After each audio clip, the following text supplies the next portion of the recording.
wonder if your master is... Got him.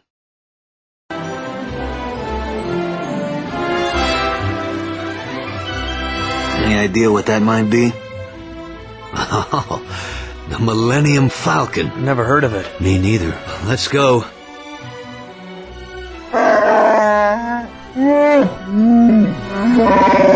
You look like a monkey. Breaking my neck. Well, that wasn't so bad.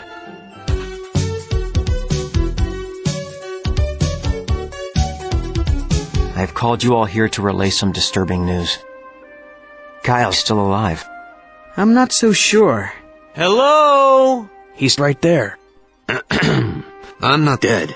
Kyle's right. Right. No. Yes. No. Yes. No. Yes. Yes. No. Whatever. So, how's your training going? I've been sent on a few errands, nothing exciting. Nothing exciting.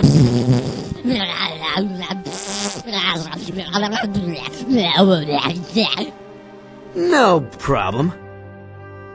Jaden, how's your training going? Shut up!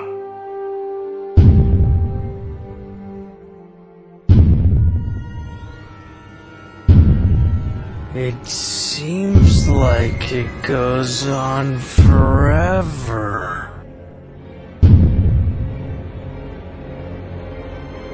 Stay back! Uh-oh. Don't get in my way!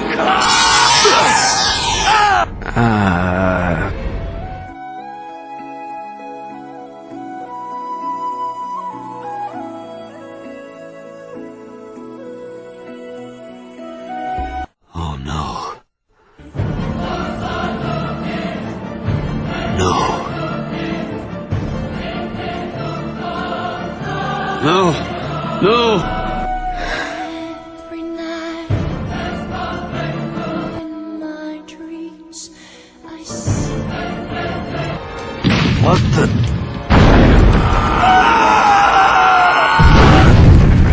Shit. Okay, here's the plan. So what are we gonna do? Kyle! Kyle! I'm dead. Oh, great.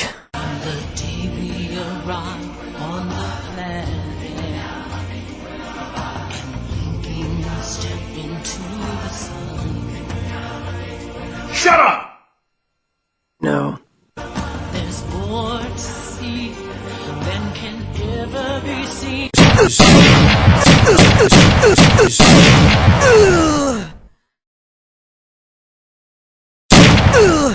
Too easy.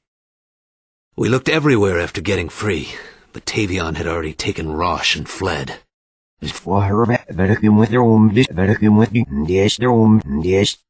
Feeling familiar, feeling fed, does it?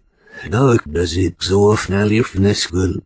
Our off, I say, Lana, some of us see. No, no, let's see, I'll. Sit bit that me and now schnemmed as a sales professor. And now, blushing the clear, minster. Here, thirps asking of this back lying ibsy. Sir Caron, sir, I'm in the town snowmas. Soon your bird said, must over scary hoes dog. Well, I can't wait around. I've got to do something. What What are you saying? Nothing.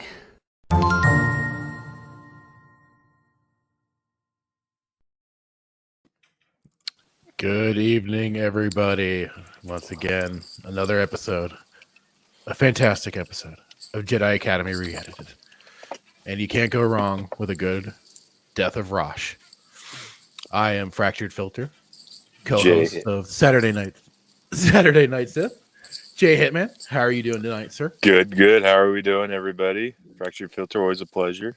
Always. So before we do jump into the fun and excitement, I'm just kind of wanting to give a big thanks to people out there that have actually gone around and downloaded our episode from rss.com and even gotten a little bit of traction since I put up the episodes on Apple Podcast, so you could get the audio versions between those two sites, and then just the viewage in general between having this up on YouTube, Rumble, Odyssey, and BitChute. BitChute especially like our last episode got it's modest, a nice 49 views. I'll take it. Yeah.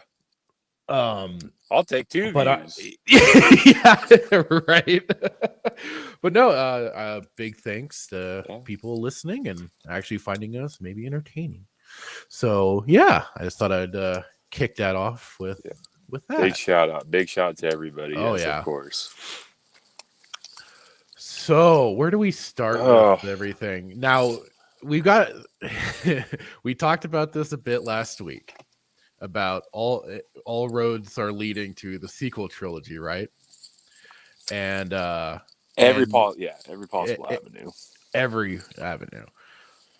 We even got now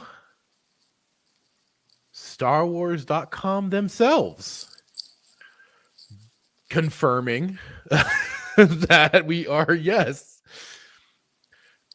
everything on that the planet, whatever the planet they were on, was yes, Luke Skywalker's Jedi temple.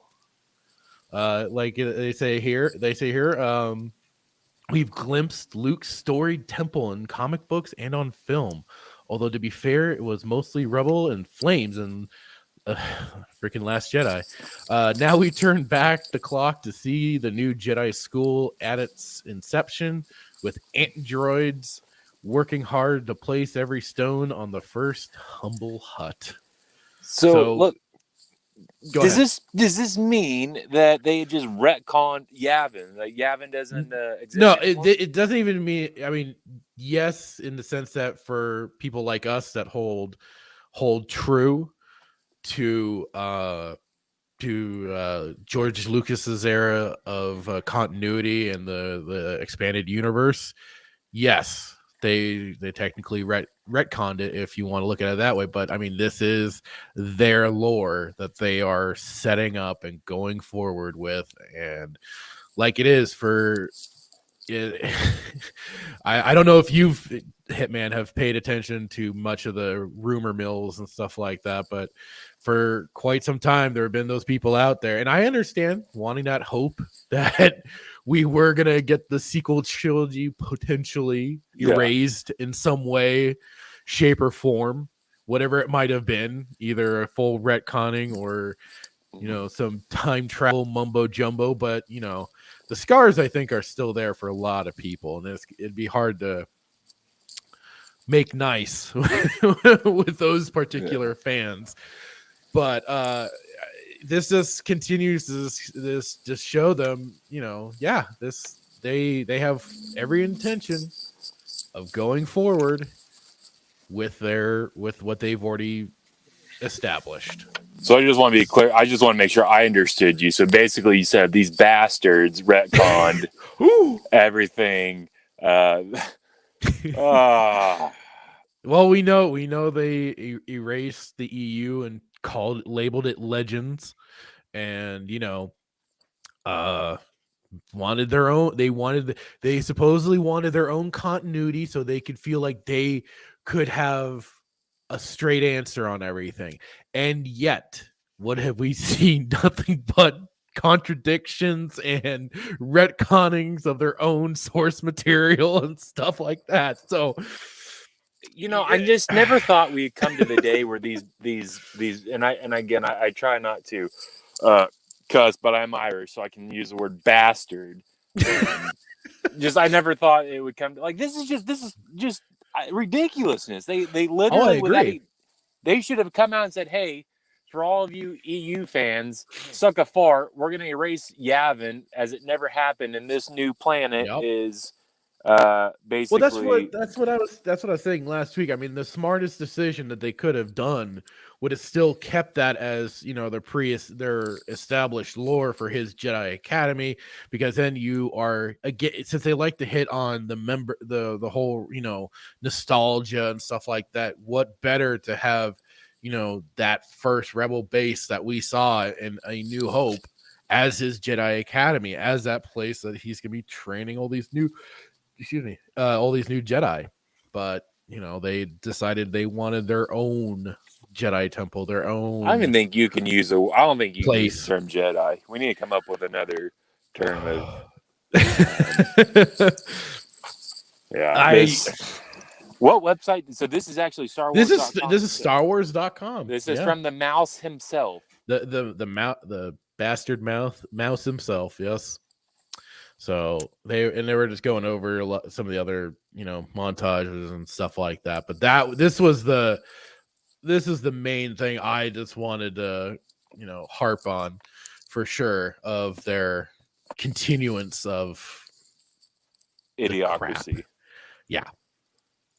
So that for sure was always fun to get that confirmation, to know that your bias is right, that these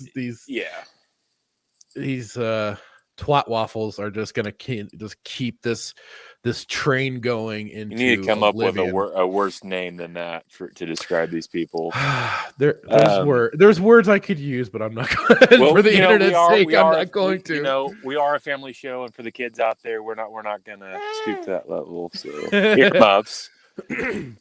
What's interesting? So I think we were talking the other day, and how I think you and I both had our suspicions that they're with the the Book of Boba just totally just deconstructing everything that Lucas had created. But I honestly fear like this is where they're going, because you can go to a bookstore and you can get the Legends books, the paperback for $8.99, but like these hardcovers that were, those are tough, I think, but that were like released prior to the mouse holding the gun up to Lucas's head and acquiring his business. I mean, they're so expensive. Like I was looking at Darth Plagueis. Certain ones are, yes, especially those big titles like the Darth Bane trilogy, Plagueis, and some others. But like the ones that I got recently, Tatooine Ghost and Courtship of Princess Leia, were like each I got at like $10 to $15. Yeah. So certain ones you can certainly find if you're just like hunting around. You can find certain titles. What that are a little less expensive. Put maybe in the description like where you found those, because my fear is that they're just going to. It's not even about inflation. We're talking about. I think they're just going to make it harder and harder to get the original books. Well, and that's the fun. I mean, that's. Yeah, if you're trying to seek out the original books, that's gonna be the toughest thing to try and do. But I mean, it's funny, they're re-releasing a lot of Legends titles, even with like new I've covers, noticed that. So new like, covers and stuff like that. So basically, the reason why they do new covers is so they don't have to pay any royalties to the original artists. So that's why they. And I've seen some of those new covers, and I'm like, those don't have the same appeal as the originals do. No, and I'm just being honest. It's like, I mean, the Darth Bane ones are kind of neat, but in general, it's like I'd rather prefer getting the original versions or the original look and stuff like that. No, to that point. So I was actually, looking up, because I'm trying to buy more books, the Legend books, and I was looking at the Darth Plagueis one, and I have the original paperback, and that cover is amazing.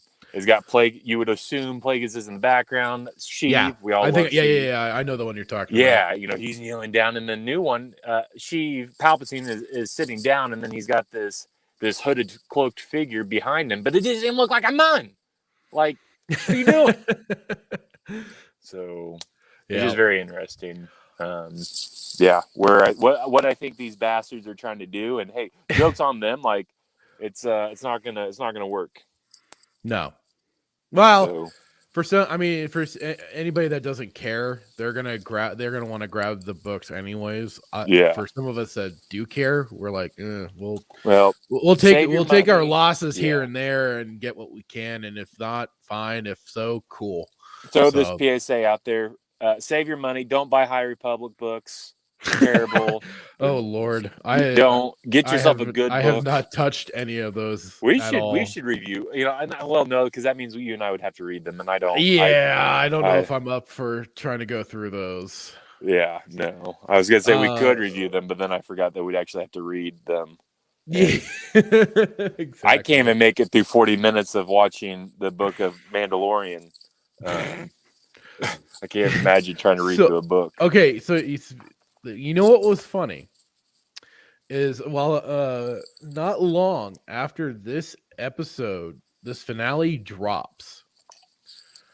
Not long after, do they then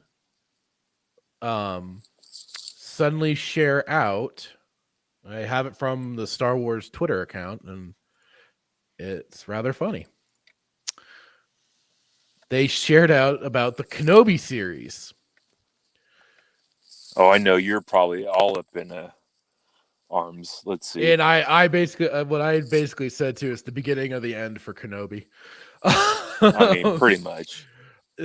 I mean, for one, how kind of meh is this? Is this for terrible for a poster? It comes up. I mean, it's you'd almost think it's for the next Dune movie.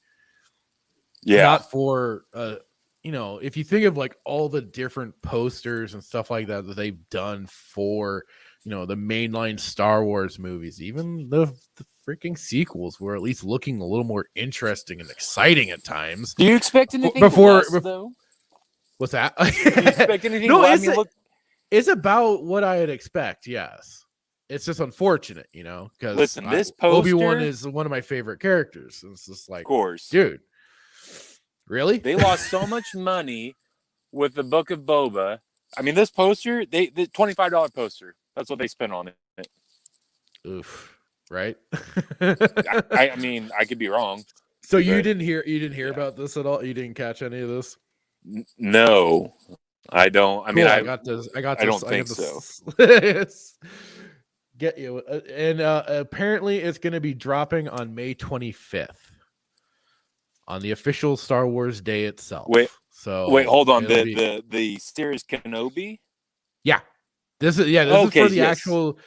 So, and this is where I'm still thinking we'll probably go ahead and continue with the idea of watching, still go with the Mandalorian, rewatch that series and review it. So it'll probably lead us well into it. I'm hoping, maybe. Well, good, because I picked up I recently picked up the Kenobi book and the Mandalorian, the Bounty Hunter series. The Bounty, good, yeah. Oh. And we lost him. So,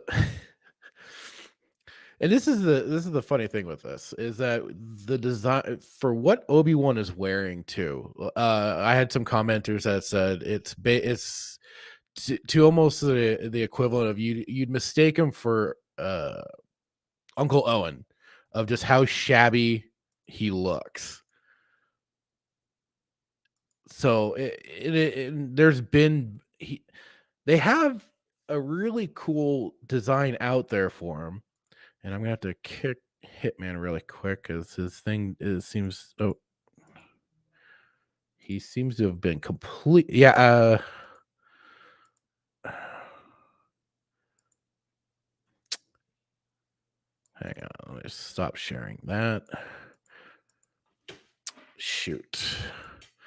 So you're gonna have to get him to.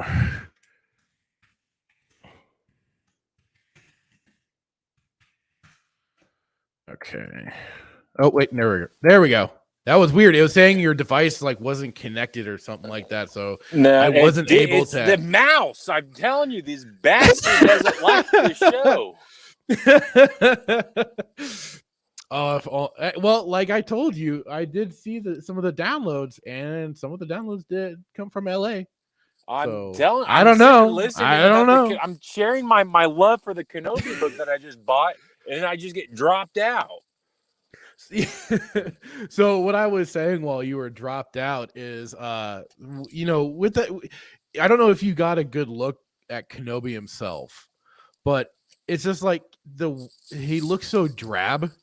Yeah, even his out, like what they have him in, he looks like you could mistake him for Uncle Owen. Yeah, basically, Grandpa Pigeon Owen. But the funny thing is too is that there's a really cool what they call is a basically an action figure or a toy or whatever you want to call it. But there's a really cool look that they had for Obi-Wan designed for that figure, and I'm trying to get to it again. I had it originally, but and it's like I look at it, it's like, God dang, I would love to have that. Where is it? Shoot. Was it like a sideshow? Yeah, figure? sideshow is a yeah. It was a sideshow collectibles. It's Shout to Sideshow. They make amazing stuff. Oh yeah, they've got a lot. It's like I'll just kind of browse their site. I'll be like, ooh, and I'm like, no. You're like, no. should I pay my mortgage or buy this figure? Exactly. So so this was shared on Twitter by the Sentinel that I follow, another guy that's into true EU Star Wars. So but he shared the figure, and boom. I mean, right here, again, you're hitting some nostalgia bumps, right? Yeah. You got him with you'd have the Clone Wars armor right there for Pauldron. You see his lightsaber here. He's looking. It's getting him looking. I mean, for this, it's getting him looking more towards Alec Guinness. Yes. But he even has, he has a modified the Tuscan rifle, and it gives him that look of, yeah, he's been trolling around the desert for quite some time, and he's changed his look. He carries certain things with him. He's a little more adaptable. So having this look would have been a much better course than making him look like a hobo. I mean that's just me. He doesn't even look as good as a hobo. Like, to be honest. Like, it's like they find new ways to piss us off. Yeah, and the funny thing is, I don't even know. Like, it could be. I'm not even gonna say it's their intention, because I don't even think they're that smart. They're not smart enough. No, to do that. But I agree. And then is this is the poster? This is a close up of Ewan McGregor on the poster. Yeah, this is more closer to his look. That's why. Yeah, I think it was the Sentinel guy. He said it's like, you can mistake him for Owen. And it's like, yeah, you could. It doesn't look like Obi-Wan. He just looks like one of the moisture farmers on Tatooine. Maybe that is Owen Lars. Maybe that's not Kenobi. I don't know. As I'm looking at it, like, that's very similar to Owen. A smidge, right? You could possibly mistake the two. So, and the mouse got him again. The mouse got him again. He's hitting something on his phone, I have no doubt. And he's got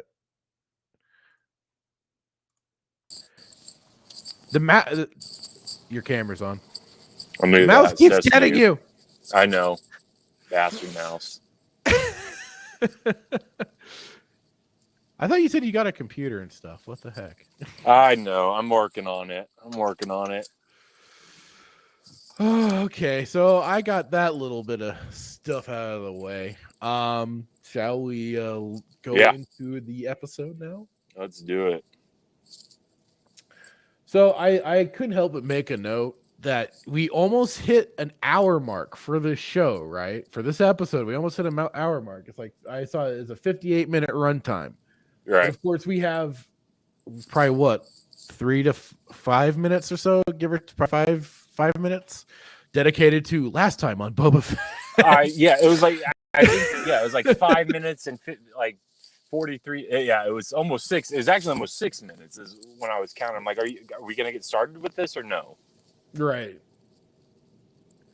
At least it certainly felt that way. Like, but apparently it was, Well, it was like, okay, are you just reminding us of how terrible. So I'm looking at it exactly. It was a minute. I guess I'm over exaggerating. It was a minute 26 or so. Oh, it felt like 6 minutes. But it felt that way. Yeah. Okay.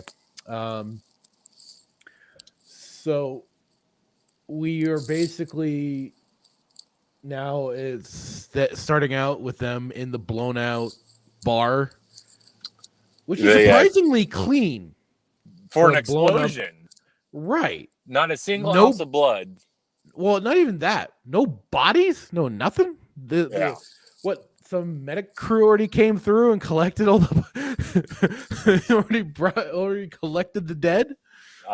I mean Mos Espa has quite the cleanup crew. If they're able to just Well, I mean, let's be. I mean, it looks. Yeah. Not a single body. Not a single body. There's not even any like real rubble. Like there. I mean, there's rubble. No, it was. I mean, it's blown out and everything on that front. Everything is about what you would expect, but it's like you'd think there'd be a little bit more going on. Well, you or at would, least, but like you I gotta- said, yeah. it's just them there already, and it's Keep like in mind this is a child show, and so they can't be afford to cause traumatic damage to the children of the mouse that might be watching. right. Even though we even with the sequel trilogy, we had Han get run through by his own son. Yeah, they probably learned from their mistakes. Like, oh, that's too graphic. We should have done that. No, yeah. And I don't know. Was it just me or what? I mean, I haven't. We'll be going through Mandalorian at some point. When you were watching season 2, tell me this: did it ever appear that Mando was taller than Boba Fett? Because I don't know, like to me, I don't know if maybe he was like standing on the step the whole time, but at times it looked like he was taller than him. I mean that meme I showed. And I don't recall that the propane tank was taller than the other one, so maybe he is taller. I just couldn't help but like call him Manlet Fett. Yeah. So I just wasn't sure. No, I did notice that. Yeah, when he was like in the back, but I don't know if he's just standing on a step or what. But I could have, and then also it's like during the battle, it looks like he's taller. That's a little bit, yeah. But well, getting a little ahead. According, like Boba, a lot of things happen as you get older. So you get softer, and you start to shrink in multiple ways. I guess you start to shrink. Oh so, God.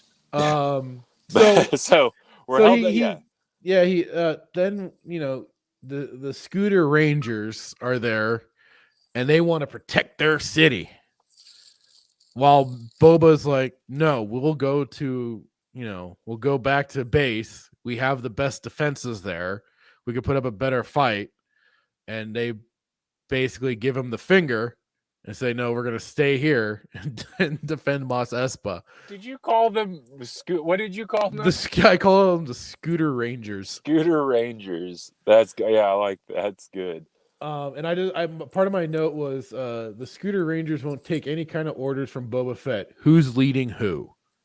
Yeah, I mean that's true. I mean, it's Sassy like he's supposed to be, ruling with respect. But he clearly has no respect from these freaking modded out kids. It's like, dude, what the hell? You haven't broken any of them in a little bit to get them to actually follow. Well, that would be disrespectful. You can't do that.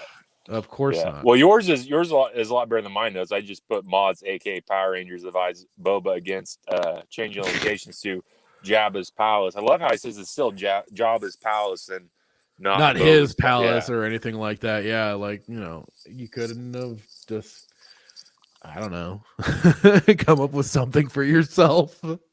So we'll just stay held up in the place that just got blown up until they come find us. So they decide to hunker down. Okay, now did you also when you watched season 2 of Mando, did you rewatch season 1 at all or no? Yeah. Okay, so maybe this is just me, but this whole bombed out bar, them having a standoff with the syndicate goons and everything, was this just basically a copy and paste of season 1 finale from Mandalorian? Because wasn't that basically what ended up happening? They were trapped in basically a bar while the Imperial remnants were, had them at gunpoint or whatever, and they had to make their way out. Yeah, well, so it wasn't the it's similar. Well, I don't think they were in the bar. They were in the well, they're in that the place where Mando met the armor Carl Weathers for his bounty hunting missions. Yeah, which is basically like a bar. It looked like a bar, saloon bar. Yeah, well, I guess essentially. So I just couldn't help but go, wait a minute, we've done this before. Yeah.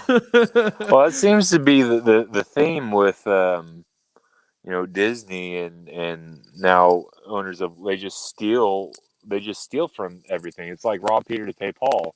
Yeah. 7, 8, 9. They well, I can't even say it's 8 and 9, but like 7. They stole stuff from A New Hope, and these creative geniuses on the Book of. Yeah, it was especially 7 that did that. 8 and 9. 8 was where Book the of Last Boba Jedi. So, God. Book of Boba was such a hit that they had to steal from Mandalorian to. Book of Boba Fett was such a hit that they immediately announced, "Oh, hey, guess what? Kenobi." Yeah, it's like, oh, so you're not even gonna let your current show kind of sink in, resonate a little bit with people at all? No, it's just called, oh, hey, guess what? Kenobi. Distraction, Kenobi. Yeah. We're gonna hide it didn't stick to the wall, so we're just gonna throw something else and hope. Well, it's the consume next product. So while they're planning everything out in their base of operations, we get now Cad Sausage Fingers. Oh God, Filoni's creation. I refuse to call him. I refuse to use his last name. Bane. Don't do it. Disrespect. I'm like, no, I refuse to do it because Bane is such a great fucking character, and I don't want to at all. Associate that with this character that's like I said to you before today. He's just an amalgamation of Boba Fett's characteristics. Yeah. Of EU, well, yeah, original Boba Fett and EU Boba Fett. He's basically that character. So, as you're watching this episode, does it just does it continue to feel like, are we in Star Wars or some Western? It really does give you it. And I guess it's not now, not Mos Pelgos now. The Freetown thing was really like you're kind of slapping us in the face with, oh, hey, guess what? This is like a Western shootout or whatever. Yeah, but even like Cad Bane shows it's like a reminiscent of a spaghetti Western. He's coming out. No, yeah, I agree. From an alley, an alleyway. He walks out. So he was walking that whole time, right? We didn't see a vehicle or nothing. He's walking into town. So he was walking from God knows where. He ain't tired. He ain't thirsty or nothing. Nope. He forgot his horse somewhere. I guess so. I did think of you though as he's walking, because I was like, the mechanic's boyfriend is crapping his pants at the Jawa. I wrote Jawas crapping their togas. But ones that were hiding scavenging a vehicle that we're going through. So Sausage Fingers meets with the syndicate and mayor of Mos Espa. The mayor's getting a little weak-kneed. Doesn't like what's happening. Yeah. Basically it comes down to, Sausage Fingers tells him, don't worry about it, I have a plan. So that was basically the gist of that whole plan. That's basically the gist of their little scene, was just kind of a little more set up to keep Cad involved with all of this. It's almost like, as I'm watching this, I was like, who's in charge of who? Are the Pikes running the show, or is Sausage Fingers running the show? Well, they're certainly kind of, because the mayor has not a single spine. Like, I know he's an Ithorian, and I'm sure they do have some type of spinal structure, but this guy has absolutely no spine whatsoever. No. Well, No, I and don't know. Thorians do have spines because we won't They get have into that. But but then I if you say what I think you're gonna say, so an X-wing arrives to the Jawa banger. Why does she have to keep popping up? Was my notes. I'm like, why? Why do we have to keep dealing with her? yeah. Why? Oh, She's the mechanic the mechanic. The that begged the banger. Jawa. Yeah, the Jawa banger. Jawa. She's just so obnoxious. No, I agree. I just don't understand why this character keeps why they have to feel the need to keep bringing her into it. I'm just like, guys, no, please, no, stop. But so I've been wrong about a lot of stuff, it seems. Not about the Book of Boba, but continue. Well, I was wrong with some of my predictions. So were you? Well, like I thought we weren't gonna get the Grogu answer until like season 3 of Mandalorian. I thought that's when that was gonna actually drop. Well, this joke. But we got our. Actually, did you not hear it? This is actually episode 1 of season 3 of Mandalorian. Season 3, episode 3 at this point. Yeah, I think it's episode like 5. I think he's been like 5 episodes. But no, this is the 3rd. I think you and I were actually talking about that last episode. What was going to happen with? We I were. refused to call him the child, and I refused to say Baby Yoda. Stupid. Grogu was, yeah, we had our whole. I went into all my stuff with that. I was with a lot of people. I thought they weren't going to give us that answer until season 3, but they decided nope. We'll include a little shit in this in the finale and it was like what the. So Luke just kind of, to him, Grogu, who made a quote unquote, to him, dark side choice, basically throws him into the X-wing and then just sends him off. Like, he wouldn't be kind of like, I should probably actually keep an eye on you, you little bastard. Yeah. A lot of stuff just is like, it doesn't add up, right? It just comes off as weird. Like, why would, I mean, we already have Luke already making these questionable decisions anyways, but then you throw this into the mix that he actually sent him off. It's like, oh, okay. But I mean, I guess it would have been even worse if he was like holding him against his will, but yeah, I don't know. Yeah. I was with you. I thought they were going to save it for season 3, episode 1. Yeah, season 3. I'm stuttering because like it's like it's already happened. Like season 3, episode 1 has already happened. Basically, 5 episodes ago. But yeah, I was very surprised that they did that. Yeah. And then it's just like lunchtime. I wrote in my notes, lunchtime with the young worms. Baby's got to eat. Like, well, and yeah, I made them. Grogu chose Mando. He's wearing the little chainmail, but also like, what kind of got me is like, wait, R2's in a hurry. Why is he in a hurry? Yeah, I just thought it was like because R2's beeping at her, and she's like, "What are you in a hurry for?" Blah blah blah. I gotta get him food. Blah. I'm like, I had wrote some notes here about maybe I'll get to them about that whole thing. I think they're later down in my notes, but yeah, I don't know why R2's in a hurry. Maybe maybe he's got to get back and help build the temple. Help the ants build build more of the temple.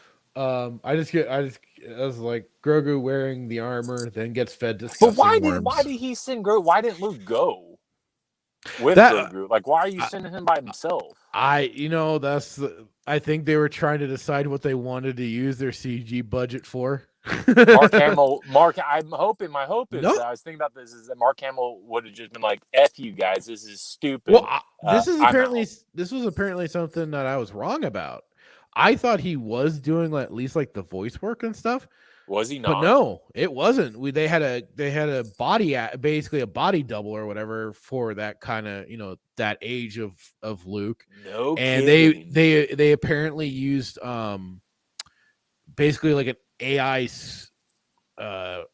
program to then take, not only like a lot of his dialogue from the original trilogy, but also like dialogue supposedly like from him doing interviews and stuff like that. Yeah. Compiled it together, and then that's how and why we have. And like I said, if like for anybody out there that's familiar with David Cage games, to where this voice acting that was going on sounded so robotic and weird, was because that was exactly why they were using apparently an AI program for his voice work. You know what's funny? It's weird. I looked up shyster in the dictionary, and Disney is actually semicolon Disney. If you want to know what the definition of shysters are.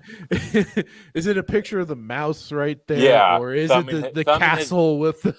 It's a picture of the mouse thumb in his butthole with Lucas on his knees with a gun to his face. Oh God. That honestly makes, I guess that makes more sense now that you bring that up. And my hope is that as Mark Hamill would have been like, you know what, screw you guys, you've gone too far. But again, I don't know, maybe he. I mean, I know he. So he was on set for the season 2 finale for Mandalorian, not for this. Yeah, not for this. Apparently, they're like, you've gone too far. You've gone too far. Butcher my character, that's fine. But you butcher Boba, like, screw you. I'm done. I'm out. That's the line. Yeah. But now, okay, so now we'll go down to the meeting. Scene. I said meeting/planning part 1. Well, yeah, I had Fennec makes the claim with their scouting and patrols, they can't be snuck up on. And then yes, I did miss that part. And then they got snuck up on, like because Master Assassin Fennec Shand. Sausage Fingers shows up, but it's just funny. It's like they're going over all of it, showing all their scouts and the way they're acting like they're supposedly so incognito. It's like, you can't be incognito on those freaking Vespa things or whatever the hell. I wrote Power Rangers patrolling with Chewbacca's cousin. Yeah, I just thought was that kind of funny though that they put Chrysanthemum in the Trandoshan sector after he just ripped the arm off of a Trandoshan too. I mean, I know he was in a drunken rage or whatever, but it's like, his nickname. Why would you put the Wookiee out there? His nickname is Santo. If you didn't catch that, it's not Santo. Santo. Okay. Santo. Santo, gotcha. I don't know where Bobo got Santo, but I guess that's his new nickname, Santo. Okay. But yeah, and they trying to. I'm like this. Yeah, I was like, you. Of all sectors, you put him in the Trandoshan. Apparently, they've got their own like city or something, town. Yeah, they have their own little districts and stuff like that. Yeah. But hey, we finally, Boba kept his helmet on, which shocked the shit out of me. I thought, he actually walked out there and he kept his helmet on during the whole little exchange between him and Sausage Fingers. I had to replay that to make sure that I was actually seeing it correctly. That you're just seeing the right thing. I'm like, what? You kept your helmet on? This is the first time in like 7 episodes that you've done this? Yeah, right. Oh, and then this is where Cad drops the little info bomb, saying how oh yeah, it was the Pike Syndicate that killed your Tuskens. I wrote, okay. I said, like, Bane reveals, So I wrote the same thing. I said, Bane reveals the Pikes killed Boba's family he never had. Sad face. And then I said, Boba is so mad he could spit. Tells Bane to pound sand. And then I can't dance with my Tuskens anymore. Right. And this is what just irritates me, and I want to get your thoughts on this. So I specifically wrote, Bane says, "You're going soft in your old age," and then Boba's reply is, "We all do." Well, that came after too. Fennec talking him down. Yeah, I'm like, what the freaking? Listen here, boyfriend. Like, hey, like, cool your jets. Don't do anything too hasty. But so I watched that. I'm like, this is again where the thing I put together of Fennec basically being Boba Fett. She Literally. is Boba Fett. because she's being more calm and collected than he is. And I mean, this is where it's just so silly. It's just, they've taken away his character and given him to everybody else. Well, that's what that's what I was thinking. It's like would the Boba from the Boba from a bygone era literally say this? We all do. In my mind, what would smoke he would take his EET blaster. He again, I think we talked about this. I don't, I'll just say we just talked about this before. But from going through the bounty hunter tales and the bounty hunter wars books, it's like, he was the type of guy that had a backup plan for a backup plan. Yeah. No, this is, and he knew how to plan out an operation, and he would have been the type. I mean, what's funny is we actually get a little bit of that later. We kind of get a little glimpse of that, but just for a moment. But you're referencing what I think you're referencing. We'll get there. Yeah. Okay.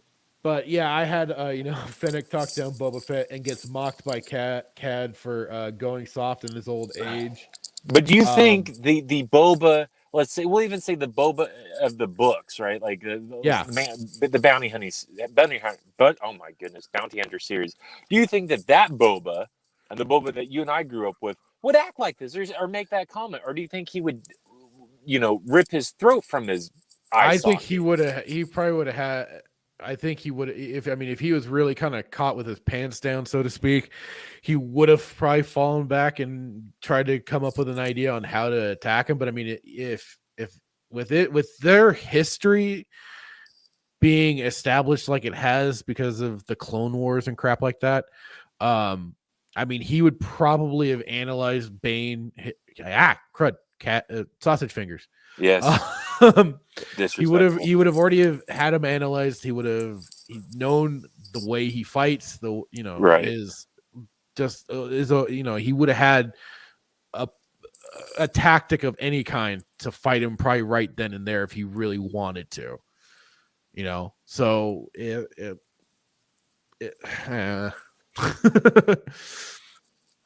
I don't know if he would have just gone for the jugular right then and there. He might have. I mean, again, it wasn't anybody to mess around with. So no, but it's like it's just a joke. It's just a joke. Absolutely. Like, I know you didn't have a mom, but I could make a mom idea, and you're just gonna sit there and take it. Literal test tube, baby. Literal.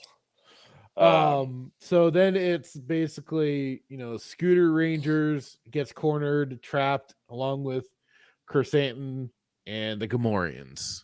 They all are, they're starting to reveal that, they're basically all going to get hosed to some degree. Right. Some are going to get the axe and others are, gonna. Well, it just seems so funny to me. It's just like, like it was the Scooter Rangers managed to I think one or two of them get popped, but and good Lord, that Twi'lek Mare's aide, I don't know his name. I don't care. Snake in the grass. There we go. He's another character I can't stand. And I'm amazed he doesn't get shot by anybody. Yeah. At all. How? It reminds me of just this Shakespearean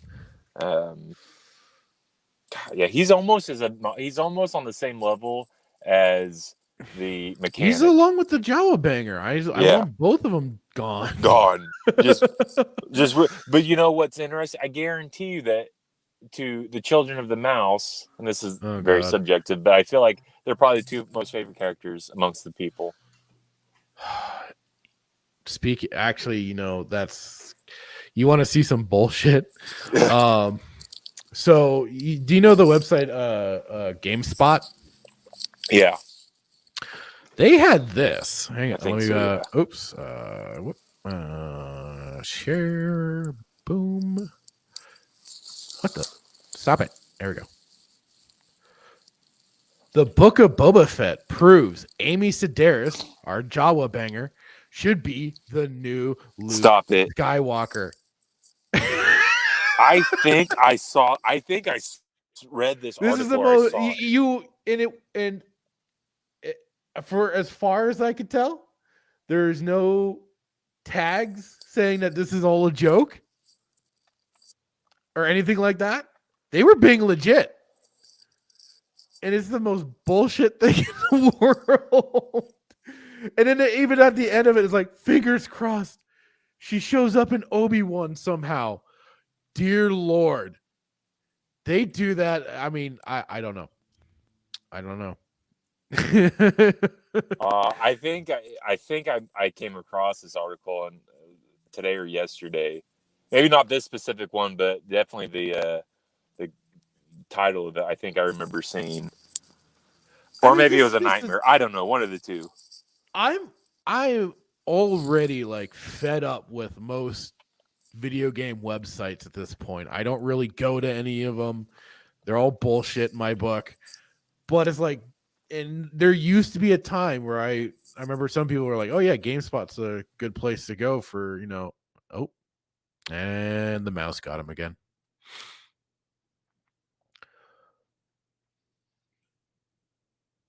But this is certainly just some of the most silly stuff that they could possibly put out there.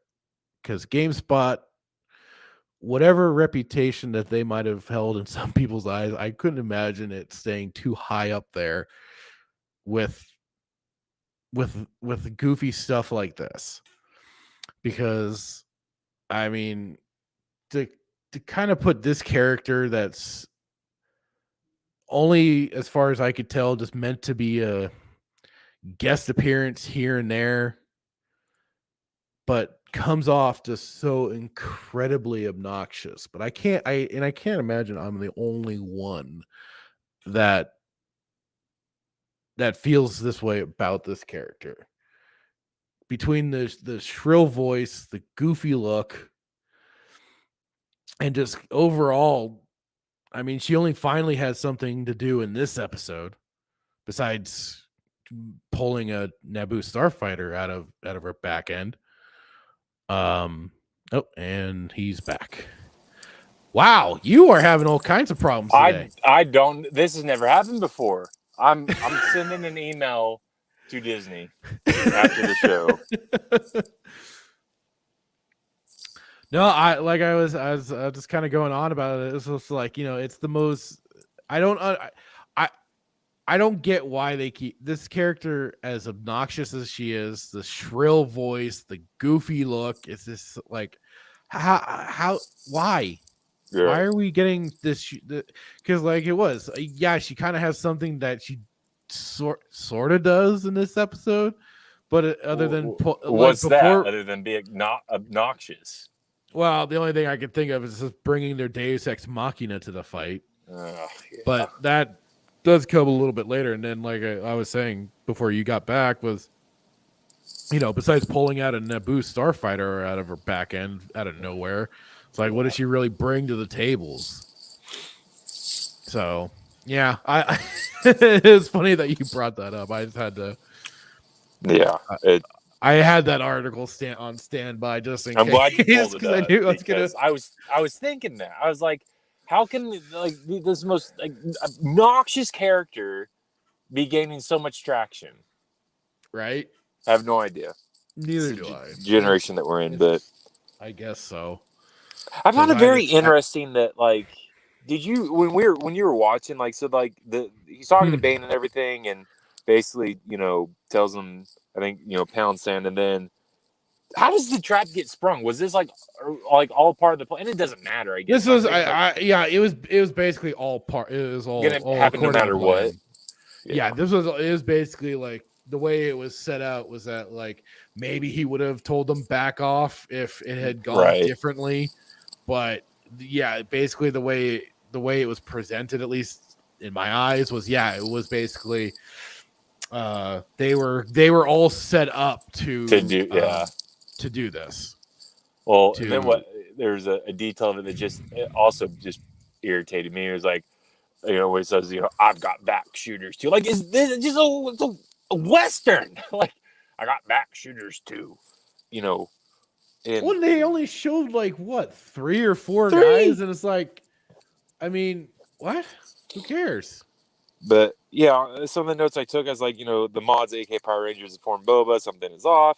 The trap's been sprung. Yeah. The Gamorreans, they get, basically just backed off the ledge. And then I put Yeah, that was hilarious, wasn't it? The Gamorreans got pushed off the cliff because the most anticlimactic, like 3 seconds, like that 3-second fight. And then I put Chrysanthemum gets the axe literally, and then hugged by a bunch of alligators. I mean, that was the funniest thing is like these Trandoshans that come out to start fighting him. It's like, man, they didn't bring their best, did they? No. These don't even seem like Trandoshan warriors or anything like that. These just seem like the low tier. These are the ones that didn't make it as actual bounty hunters. Right, exactly. These aren't like a bunch of Bosks running around. This is this is just your low grade freaking Trandos running around. Yeah. These are the office workers. I mean, they might as well. I mean, where was the good Gorn where needed them? Jesus. But it was funny. I mean, the freaking Wookiee takes so much damage in this whole episode. Literally axe to the neck, like the spine. Oh yeah, that was insane. I think he's taken more damage in the course of that 7-second, 10-second fight than anybody else has. Yeah, no, and then so they okay, so we're Scooter Raiders get cornered, Gamorreans get thrown off a cliff. Ha ha ha. So I mean, this is basically all those leaders that he met with clearly didn't stay neutral. No, because that's exactly where this was coming from. But I mean, I thought Boba Fett was prepared. He said he expected them to betray him. Right. I mean, other than getting the Wookiee and getting Mando, I mean, yeah, he was hoping for more foot soldiers, but it's like, dude, why weren't you preparing for more? Why weren't you? I mean, where's the backup? You should have seen this coming. You should have automatically assumed that you're going to get betrayed. Yeah, that should have been all part of it. He should have. But once again, we see that he was not prepared, and he's not the Boba that everybody. So we amazingly, So then they get alerted by the Scooter Rangers that they're in trouble. Fennec decides she's gonna go help them save the day. We actually get one of the mod kids that gets shot and I think killed. I could be wrong, which I was surprised. Definitely shot. Like, oh, wow. Yeah, I was like, oh, okay. But this is the thing for this sort of series. This should have been definitely they lose some numbers, right? Some major numbers.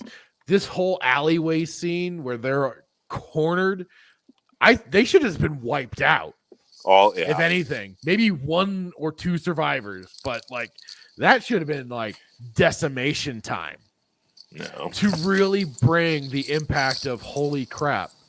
They lost they lost the Gamorreans. They lost the Gamorreans and maybe one of the mod people. Yeah, and that was it.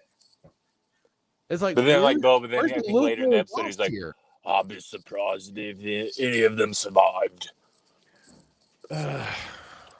But this is what just pissed me off, and I don't know if it made you mad, but the mod with the arm. Yeah. She's like, thank you, and then Fennec turns. It's like manners. Oh yeah, she's like, oh, yeah, you're welcome. I'm like, well, you're a bounty hunter. Okay. So what's so what I couldn't help but laugh at though was, of course, Fennec arrives on the scene. She takes all the guys out, which I mean, these dipshits apparently couldn't do squat but she got into the right position apparently and takes them all out. She does an this episode is like full of unnecessary movement. Yeah. But she does that unnecessary flip through the air, lands on the ground. But this is the next thing. She basically like came up off to the side. How did nobody see her arrive on her speeder bike? Nobody saw her? She's a master assassin. What are you talking about? But nobody heard that thing. Nobody saw it drive up. Nothing. She just somehow poof like a freaking ninja is there with it. It's like, what? There are a lot of painful, like, through this whole, like, 49-minute, 58-minute, however long it was, there are many, like, parts that were painful, but the scene that worked, I can't even, it was very, like, to your point, like, yeah, like, she just comes out of nowhere, just catch them unawares, and it just takes out everybody. Yeah, and then nobody gets a shot on her. Nothing. She's a freaking, like I said, she's a freaking ninja, man. She just manages to sneak in there on the speeder bike that parked right next to everybody, and then gets up onto the roof, and then takes out rather quickly, and it takes them all out. I mean, unless that was a speeder bike that was from one of the goons, but didn't see any of them drive up on it. No, so it was clear. I'm guessing it was hers, and then does her thing and then speeds off. That thing is clear. It makes some noise. Maybe, yeah. Maybe she had it modded. I don't know. Unless she has like a silent mode for it or something. Yeah, energy. I don't know. It was just energy savers. It was just so. I was just like, come on. The poof I'm here is basically what that whole thing amounted to was poof I'm here. Poof they're dead. I'm gonna save the day. I'm off. Thank you thank you for having manners. God bless you. I'm leaving. My work here is done. So then where we go to the Pikes show up to the sanctuary. The Pikes are going to show up, and then we had Boba and Mando. My notes were Boba and Mando have a little moment, but Boba is taking orders and doesn't have plans of his own to get out after they're surrounded in the bar. Because I mean that was again, he had nothing to lend to the situation. No, it was just again kind of Mando is just kind of like giving off ideas of what to do, and Boba's just kind of standing there with his thumb up his ass. It's like Mando's more Mandalorian than Boba. Well, that's what we've been saying, right? This whole I wrote down convo between Mando and Boba. Mando brings up the Creed, aka or the Creed, and then aka Bantha fodder. Like I said, that was them having their little moment together. But the two options that like you said that he presented, Boba's like, I won't leave my people.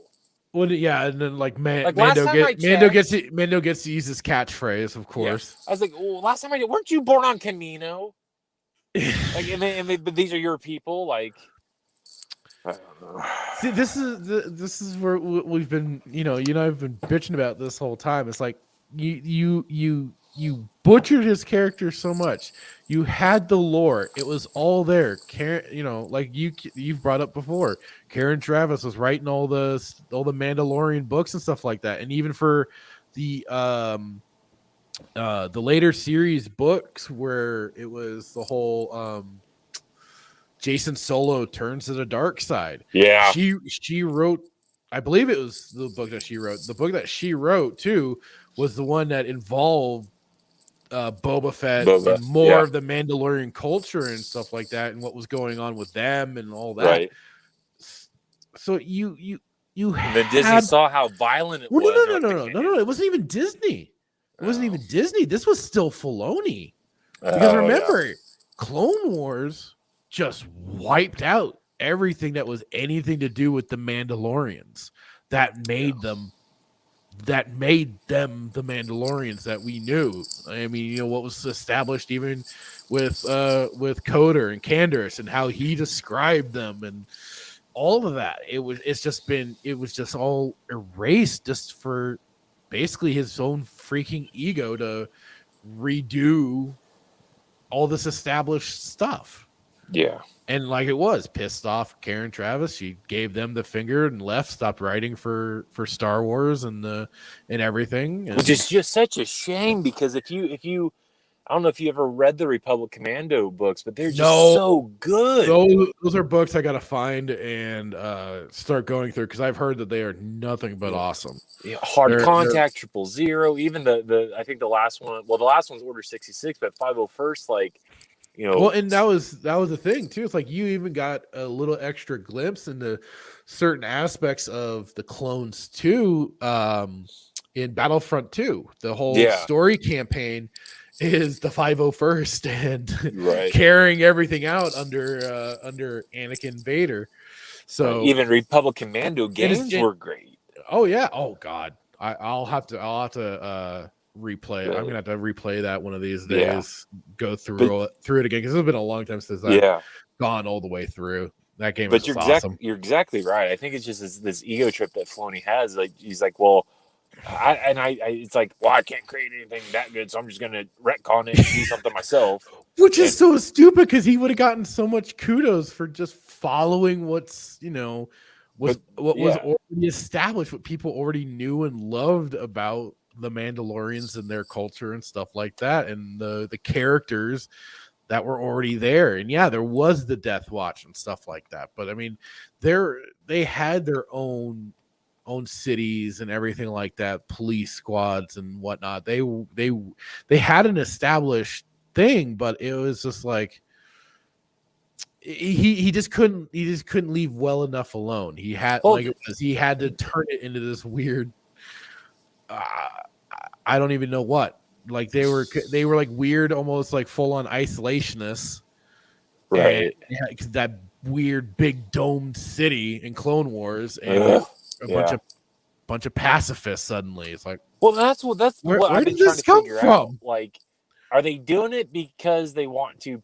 just retcon the expanded universe, Legends, all this and that? Or are they trying to appease this new culture? Like, oh well, we can't take what Karen Traviss did. It's too violent. No, think about it. I mean, that was what 2008 that Clone Wars started, and then whenever they finally got around to that season where they introduced the new Mandalorians, right? I mean, that was still early on before a lot of the overly heavy PC bullshit really went full tilt like it has, but or just certainly maybe the beginning rumblings and everything, but it was just like.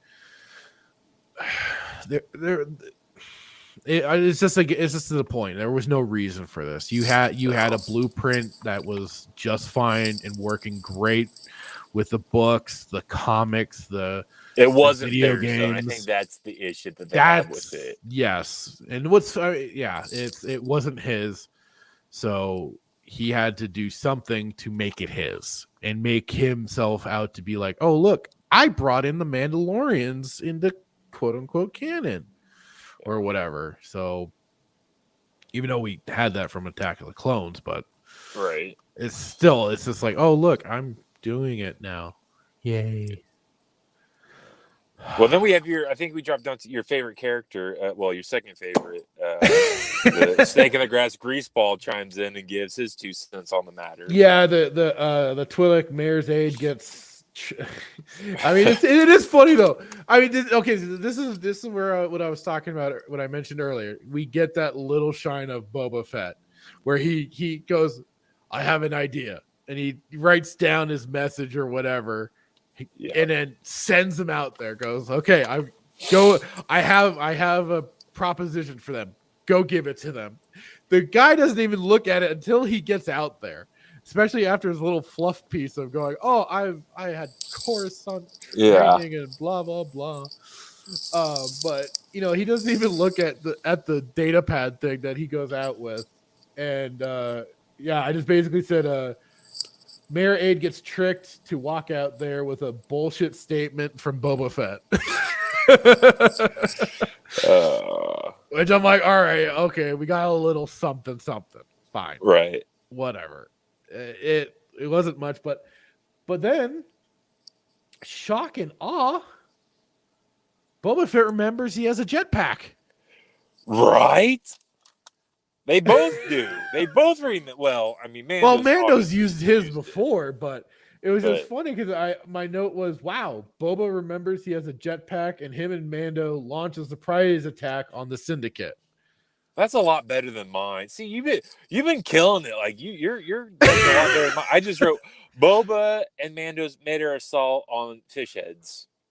Yeah, I mean that's also accurate. Then I wrote this. I don't know if you saw this, but Rocket knee shot looked like he was letting out a fart. Oh, that knee shot was goofy as all get out. I made a joke about it too when somebody had posted it, and I'll share the screen really quick. Here we go. I was like, knee up, don't forget your jazz hand, because you see the backhand too. Yes, that backhand. I'm just like, when I saw, like, this was like the episode of unnecessary movements, and this was one of them. It was like, what the hell am I watching Boba do? Thrusting out a fart with jazz hands should be a better. I don't. It was just. I mean, I'll just give them. Did he have this knee rocket like on his original like?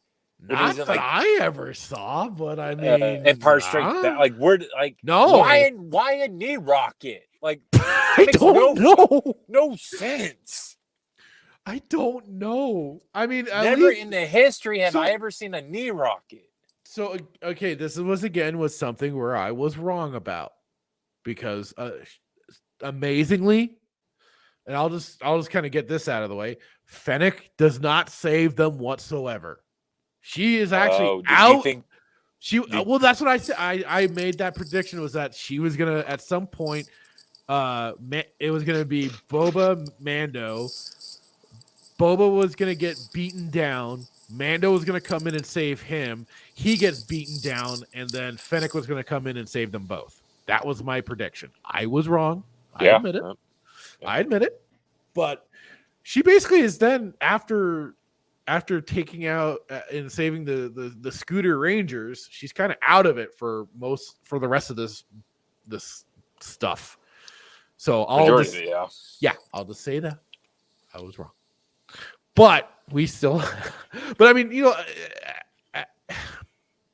it's almost like too little. It's the whole thing of too little, too late, because we get Boba and Mando spring this little surprise attack, and Boba's up in the air, actually shooting and hitting people.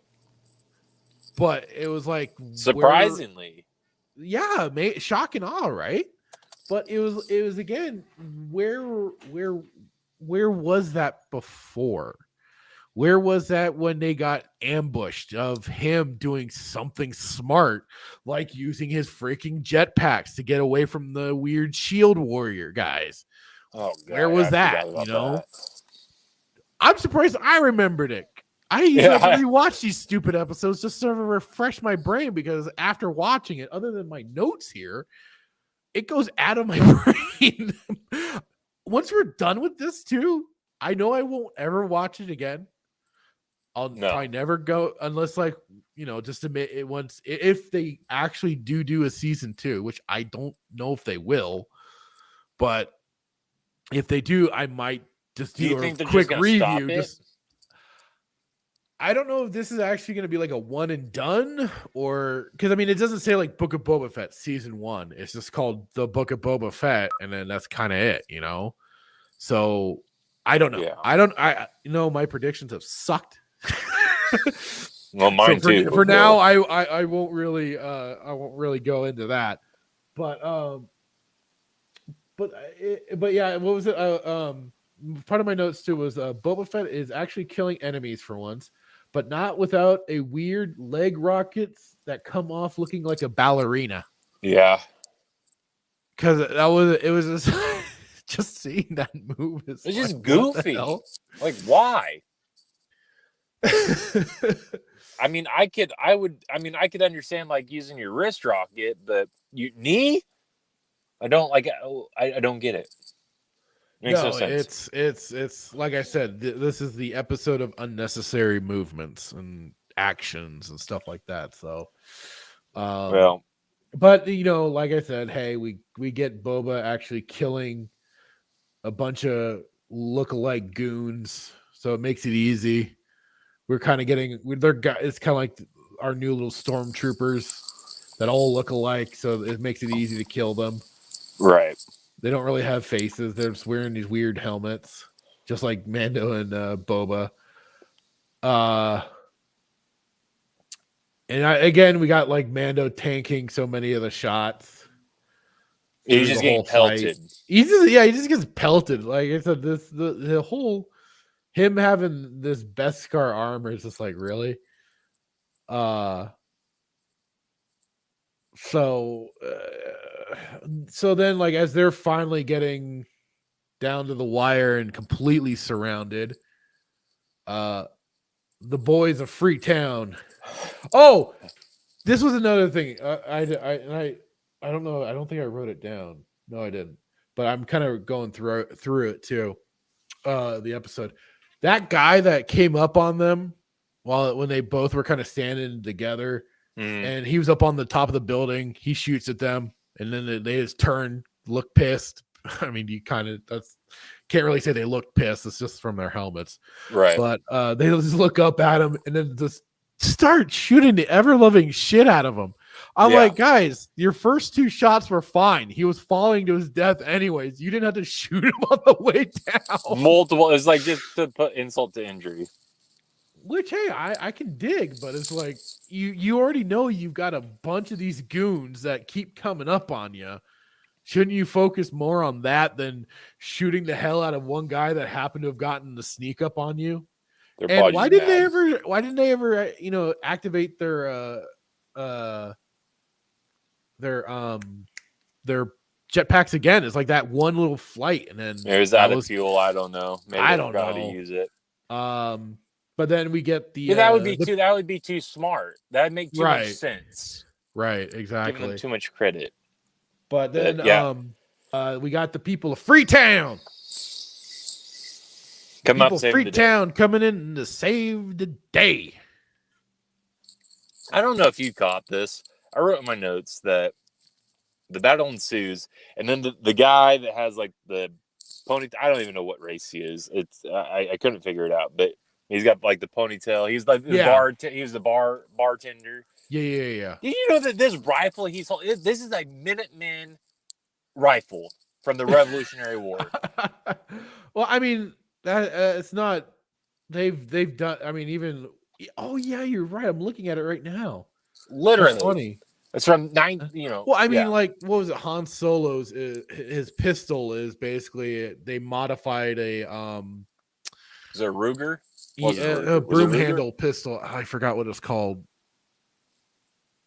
But that was already they modified another thing, just to turn it into a more space whatever weapon.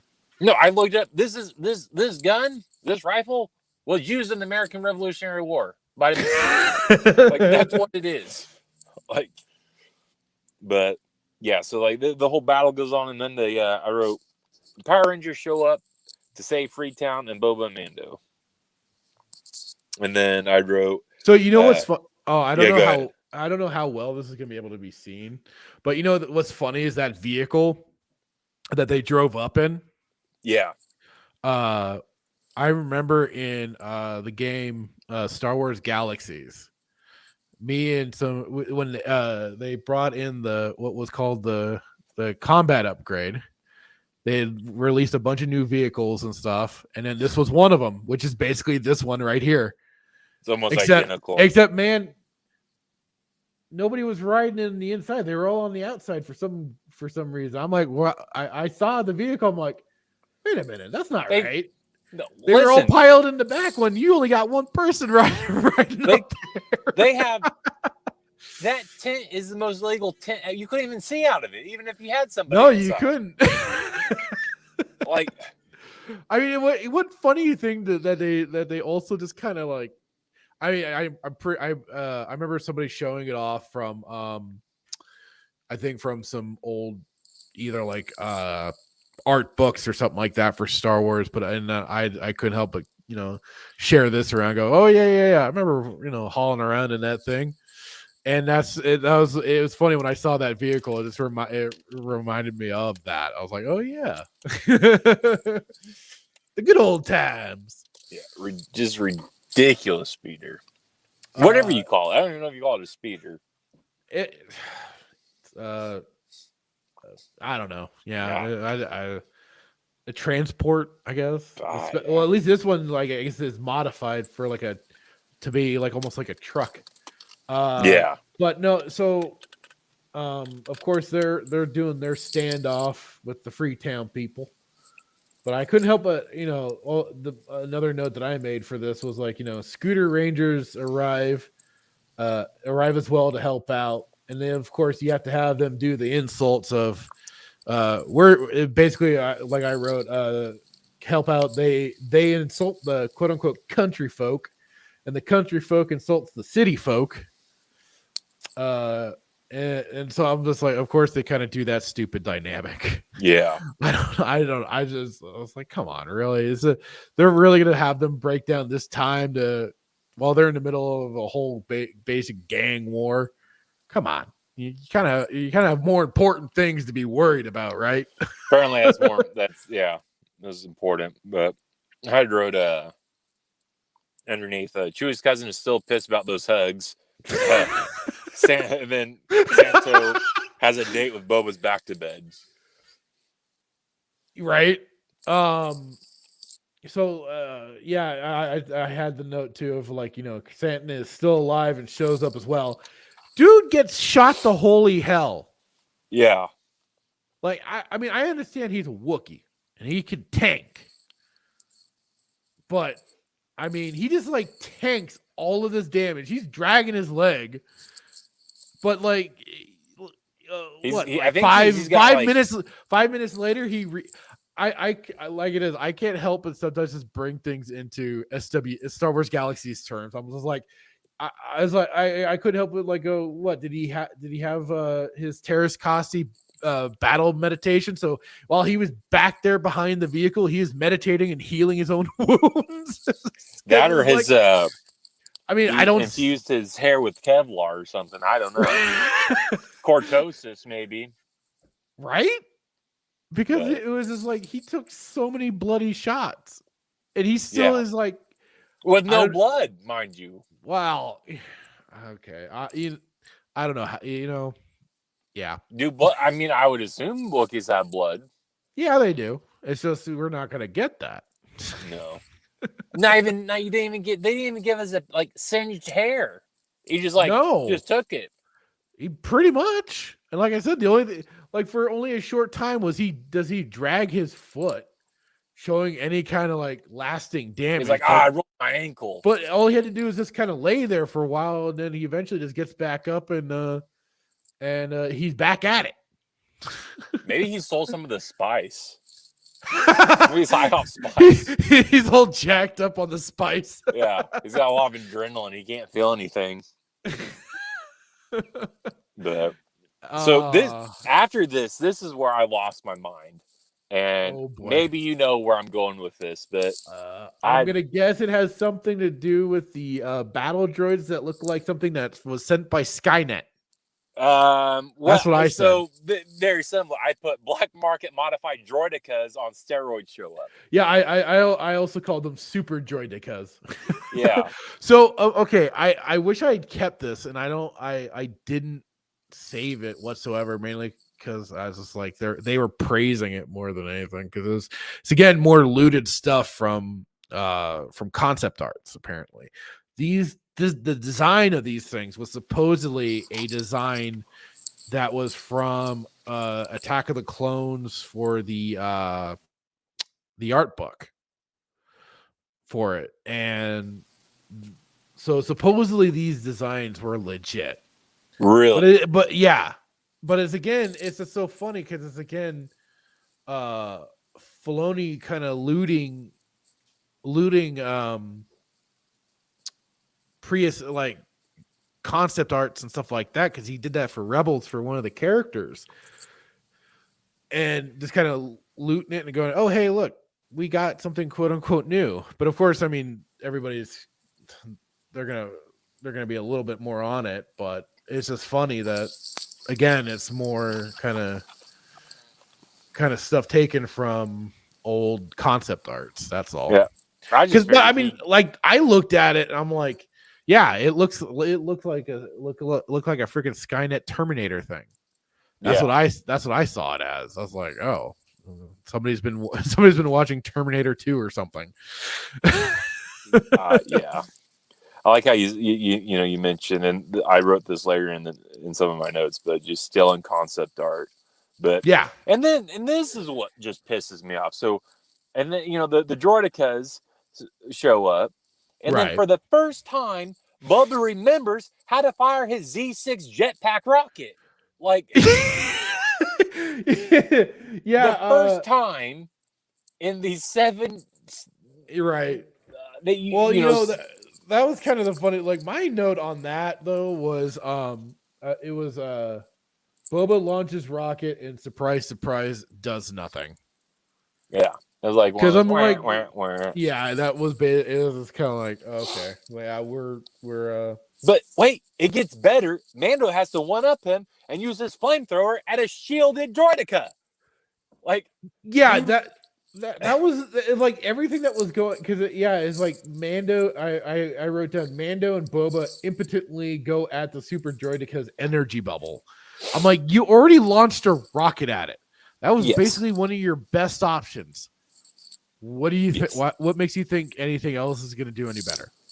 Well, so apparently Mando can't settle there. He can't be one up, so he goes one step further and breaks out the darksaber.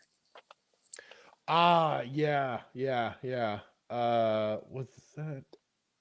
And then I know this isn't not necessarily a sequence of stuff, but it was kind of funny how I wrote it was like, Mando breaks out the darksaber and then Boba just jets off.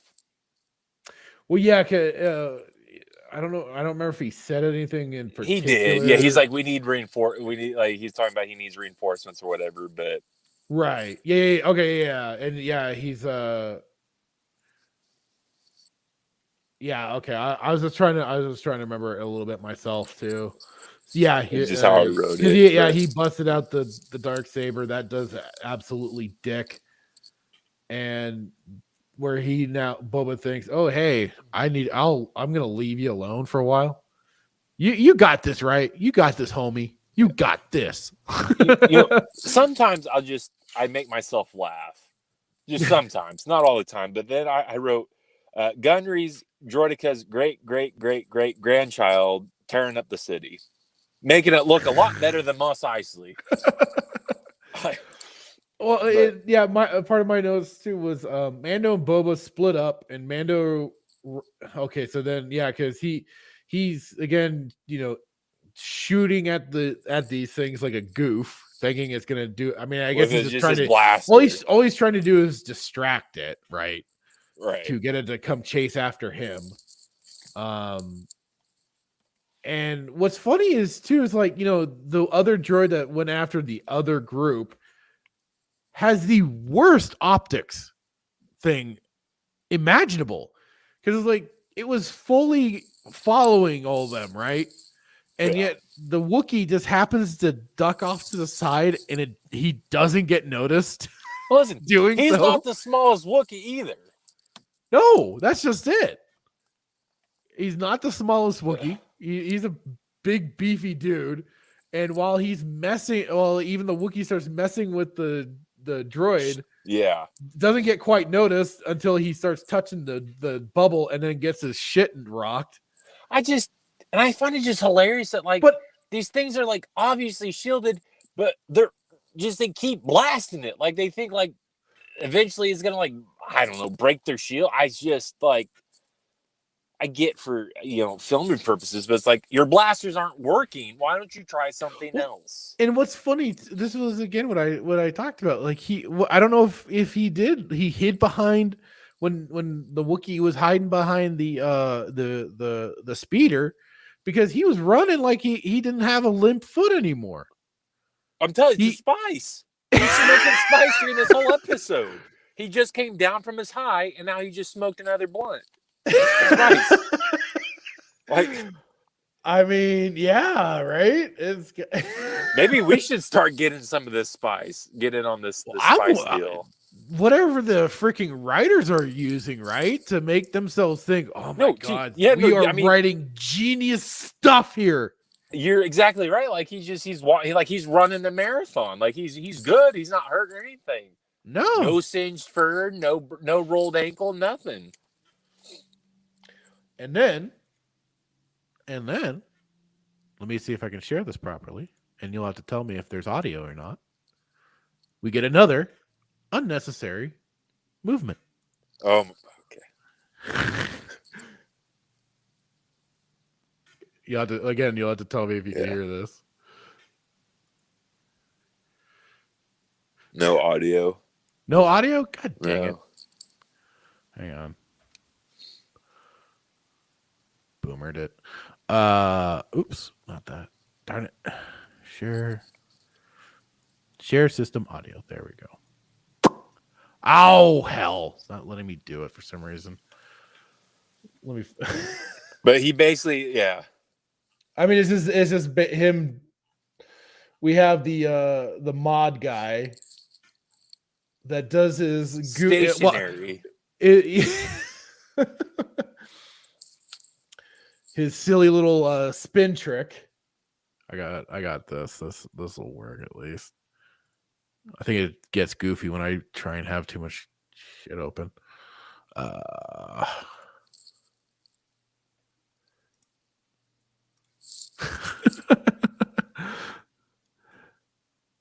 I mean, it's the episode of unnecessary movements. I'd rather watch Booker T's Spinneroonie from WWE than Mystery Geek. Like what purpose again? Does, well, at least that was always him setting up his finisher, right? I mean, for at least sure, that had a purpose. Like, does this spin move increase the blaster the clearly velocity of the blaster round? Because you're stationary, guy. He only had one enemy to shoot, apparently, because there's the three of them each shooting one enemy. You know what it was? Chris Sanders over here taking all this stuff, so he's got to try to make him look like he's actually somehow. Yeah, by doing this ridiculous this spin move, like God, yeah, spinner, yeah. So, and then this is your favorite. We're coming up on your favorite part of the show, I believe. You bastard, cruising on thin ice. the Jawa's girlfriend. Yeah, the God. So it was part of my notes about Mando and Boba split up. Mando runs into annoying Jawa fucker, and we go into basically shtick territory. That's basically what this whole scene devolves into. Is nothing but a bunch of shtick of. Can I ask you something? Yeah. What the hell is a wampop? I know that's later down, but in my notes I put Jawa's girlfriend shows up, aka the mechanic, Freetown people, Maz conversation, and then the Maz. So wampop. I have no idea. I'm assuming it's a creature, but it's like a wampop. Like you could have chosen anything to say, but you choose wampop. I don't know. I hear that word, and I possibly would have heard womp rat. Yeah. So maybe that's what I don't know if I don't know. That might have been why I didn't catch that one. If that was it. I think this episode, like to your point, it's the episode of just ridiculous movements. Yeah. And ridiculous guns that make zero sense. Kind of, yeah. Because later down, and I don't know if I wrote in my notes, but later down, well, I can't remember when can we just talk?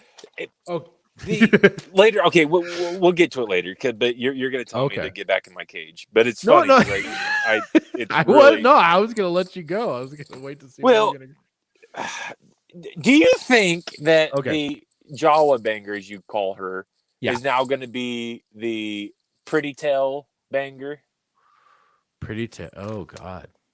Oh God! Like, is there something going on between them? Because like later in the episode, she saves him, but she's carrying a blunderbuss from like the pirate her days? and the Twi'lek egg Yeah. guy. Yeah. Oh God! Did you catch any of this? No, or am I no. just sick? Believe me, my stomach was turning when we had to deal with that. Where she's believe me. She's like, oh, pretty tails, or like, oh, you're pretty, or whatever. Yeah, she was basically, it was like weird little come-ons to him. I'm almost like, really? No, please, God, no. I know we talked about. I want Ahsoka both of them and to be Luke. shot. Yeah, well, I know we were talking about Ahsoka last episode, and Luke and Anakin and all this and that, but it's not me, man. Like, I'm not coming up with this on my own. Like, no, this. Well, then you send that. You send that ridiculous. No, you got to ride it like a bantha. You got to ride it like a bantha, Luke, or whatever you sent me. It would make more. It would be more funnier if we posted it. For context, it was after that last episode, and because I find so much. This is the only good thing usually about Twitter is I can find usually some funny shit. And one good meme did come along my path after that last episode that somebody used old Boba doing his like a bantha. Yeah. Let's see if I can grab it. Please find it. If not, I'm gonna find it. Oh God, I have so much crud on here. Jesus. I end up finding, like I say, so much stuff. I had seen it, I had it up earlier, funnily enough. But I don't know it. Kidding me. I don't know if Bubba was in the meme, but it's like, you gotta ride her like a bantha, Luke. Yeah, it was him. He was there. he was all up in that. Please tell me you can find it. Yeah, I think I'm gonna be able. I should be able to find it. Hang on. God, no. There was between that and the Jawa banger wanting to go for the Twi'lek next. It's like, I definitely caught on to that as reprehensible. Okay, here we go. Viewer discretion is advised. So this is the thing. If for anybody that's listening, you should really jump on over and check out the actual live stream or I'll have the replay up, of course, so you can, because this is partly visual. There we go. And for anybody that's listening, I'll do a bit of the description. It's from the last episode of Book of Boba Fett. It was one of the last scenes between Ahsoka and Luke, where they're both kind of looking at each other. And of course, people can always read more into things than actually there.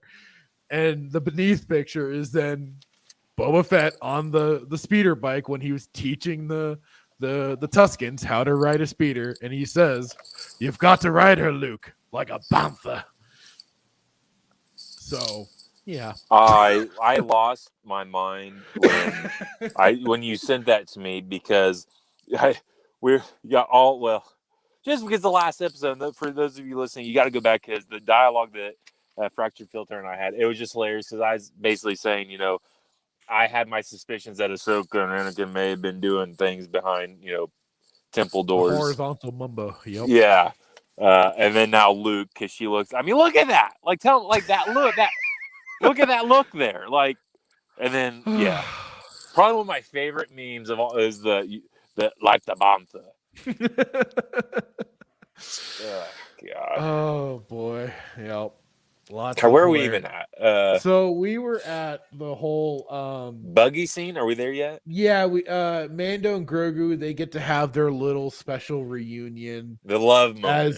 As they're being chased by the super droidica. Because like I said, we had to have all this shtick going on. Real while quick, they're being chased, and basically it's supposed to be in mortal danger. and then But they treat it like it's nothing, of course. These droids, you said that like Filoni took like they were legit concept art. Yeah. She called it a scorpion neck droid. Is that legit a thing? Apparently. Like I said, But is I this wish canon, I had... or is this Lucas, or is this canon, or is this No. Disney's? Like I said, I had seen people talking about it. Apparently, it was from some concept art From Lucas, from like the Attack of the Clones when they were doing that film. Okay. I want to say that's what it was. I wish, like I said, I wish I had saved it. I didn't. I should have like somehow kept it aside, bookmarked or whatever, just so I could bring it up again.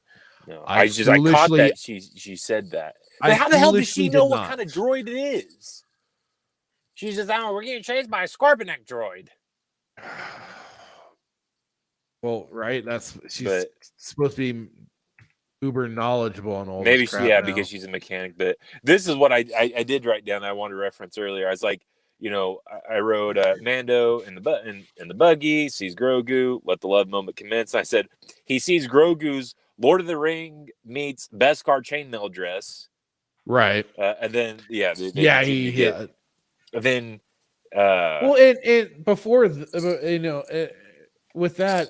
Before that, it's like you again have the Freetown people with the scooter rangers, and they fall back behind this like is basically a mud hut wall with no like this droid. Yeah, they're like they say they're basically like in a dead end, but it's like this droid is blasting the ever living hell out of it and never breaks through. Right. Like, really? With as powerful as these things were being displayed, it couldn't get through these these mud walls, basically. They must really know how to build them, right? I mean, these little alleyway spots was like, dang. After their little hideouts, they get into their hideout spot. That's when, we get the Grogu and Mando get to have their little moment of a reunion. Now, did you catch which is like I heard people talking about this last night. It's like all of this is just making what the whole end of the whole season 2 a moot point, right? Because like the whole point was Grogu making that choice to go off and train with Luke at the end, right? So and yet now it's like, oh, never mind. Like, no, we're not gonna do it. And this was like part of, and this was what I was saying to some people too. They when they, I don't think they fully understood what either they did or they didn't. I don't think they did, but that's me being an ass. I don't think they got themselves into a trap of not realizing what they were going to do without the whole Baby Yoda thing for Mandalorian, for that show. Is like, oh shit, we just basically had our cash cow walk out of the show. What are we going to do now?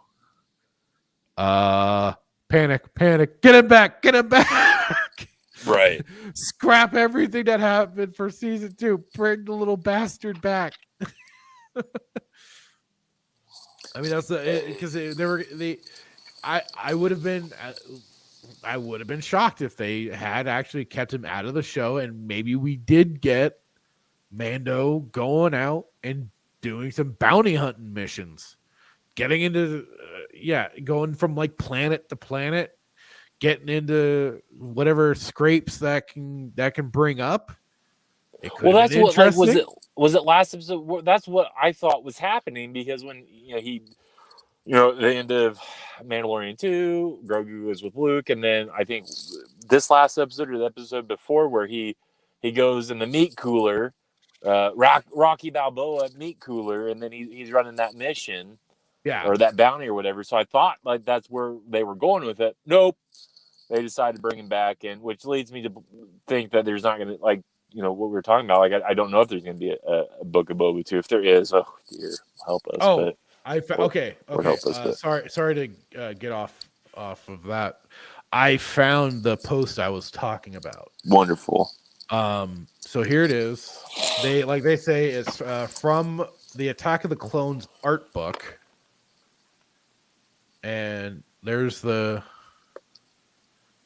Although this looks like it's in German.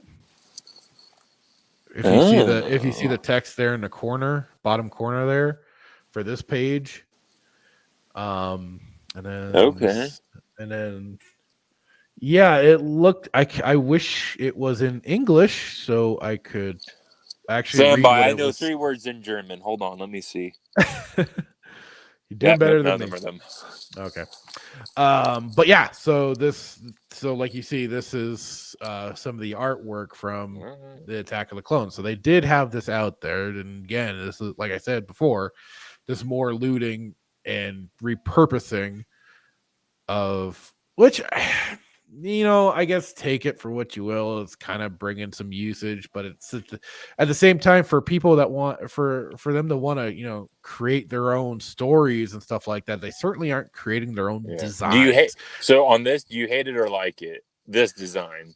Like I said, I thought it looked like something out of the Terminator. Yeah, it looked like Skynet sent the droids like this Pike Syndicate got in touch with Skynet somehow and was like, hey, we need some robots to help us out with this. Can you send us something? Maybe the mechanic is actually Sarah Connor.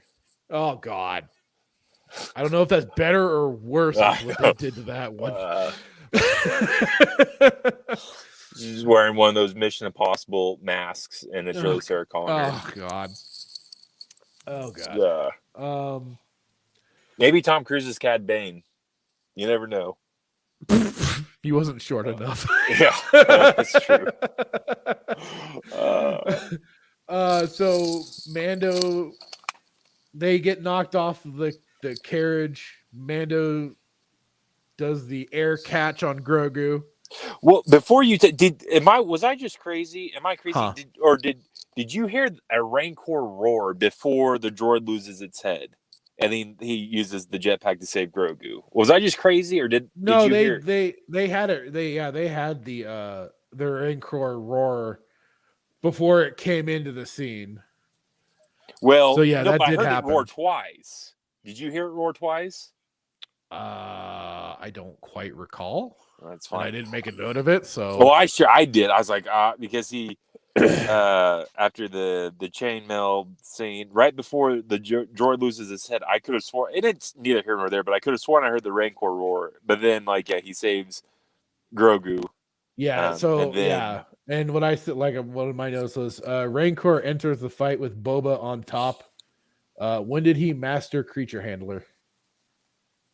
Yeah, I was like, he's just suddenly. And where the hell's Danny Trejo? You that was actually a big question of mine. I was like, wait a minute, the Rancor's in the fight, and I'm like, oh, is it gonna be Trejo on top? No, it's Boba Fett. I'm like, where the heck did Danny Trejo go? Because I expected him to come in, even if he wasn't writing it. I was like, why he wasn't there to help instruct Boba. No, on writing the thing or anything like that. Nope. No, nothing. He's like, oh, one and done on that episode. Apparently, he took his paycheck and ran. I about lost my voice. I was at work yesterday, and I got into not an argument, but a constructive conversation with somebody about how they treat Danny Trejo just like they treat Sean Bean. Great actor gets screwed out of everything that he does. Or I mean, he does certainly have a presence and everything. So it is unfortunate that one he or two gets things happen. He gets the shaft like that. It's like, geez. To your point, he took the money and ran because he knew that it was going to just be Disney money. Terrible. Or Disney paid him, and then they're like, "That's all right. Now piss off. You're done. You got a cameo. Bye. Good on you. We got the cameo out of you. Now get out. We used you for we used you enough. Go. Good luck on Machete 4.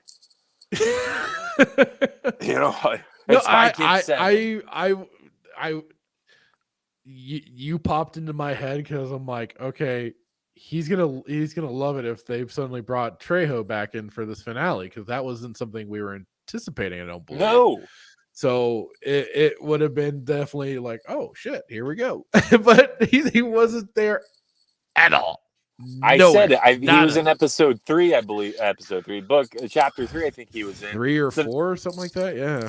Made the episode, made the chapter. That's it. The only good thing, Danny Trejo. So I was really hoping when I heard the Rancor that like he was gonna be there. Nope, sure not. So basically, you know, the Rancor enters the fight and it's basically like Godzilla versus Mecha Godzilla up in here.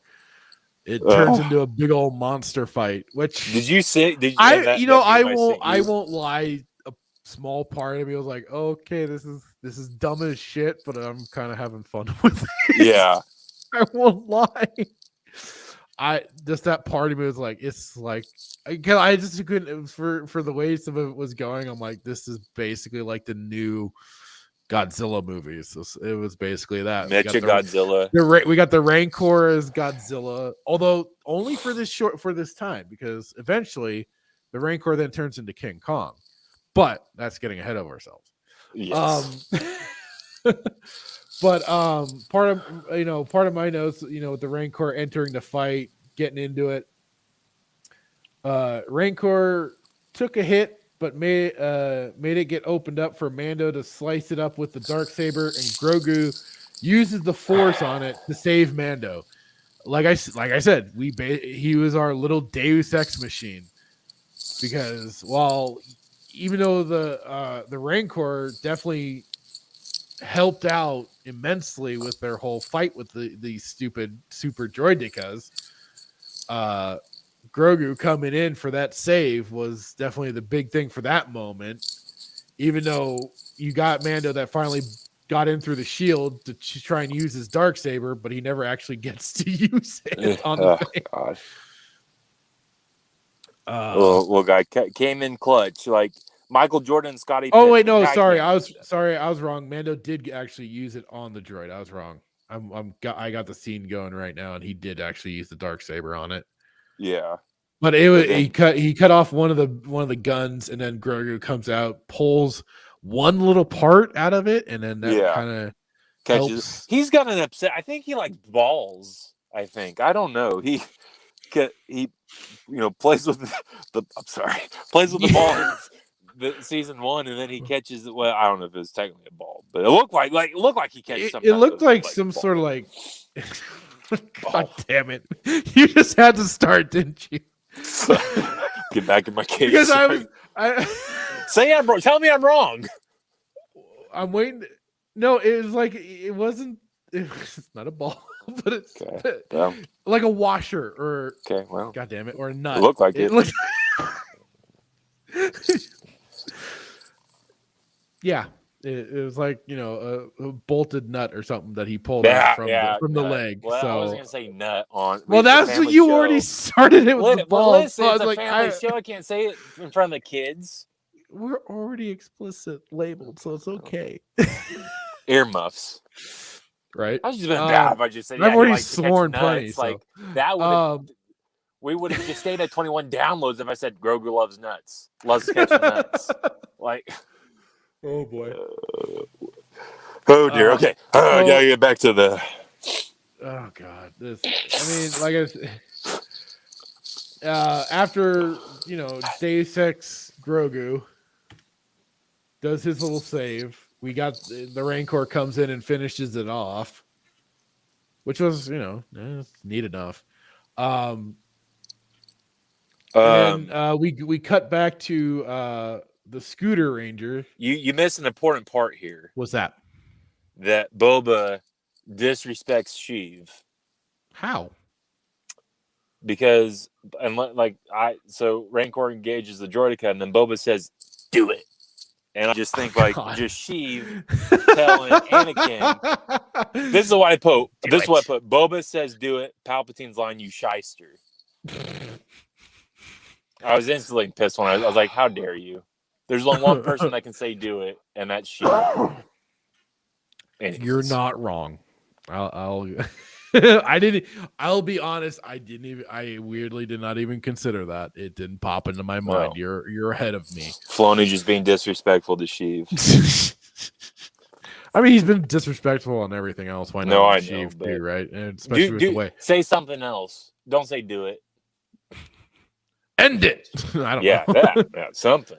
But to your point, yeah, Jordica number 2 versus Freetown. Yeah. Mods. Well, okay. So you know what I thought was silly is he the one mod guy looks up at the roof. Okay. And to me, unnecessarily uses his little eye scope. It's like they wanted to use it to remind you, oh yeah, he has that thing, even though he was in a vantage point, he could clearly see it was those two up there.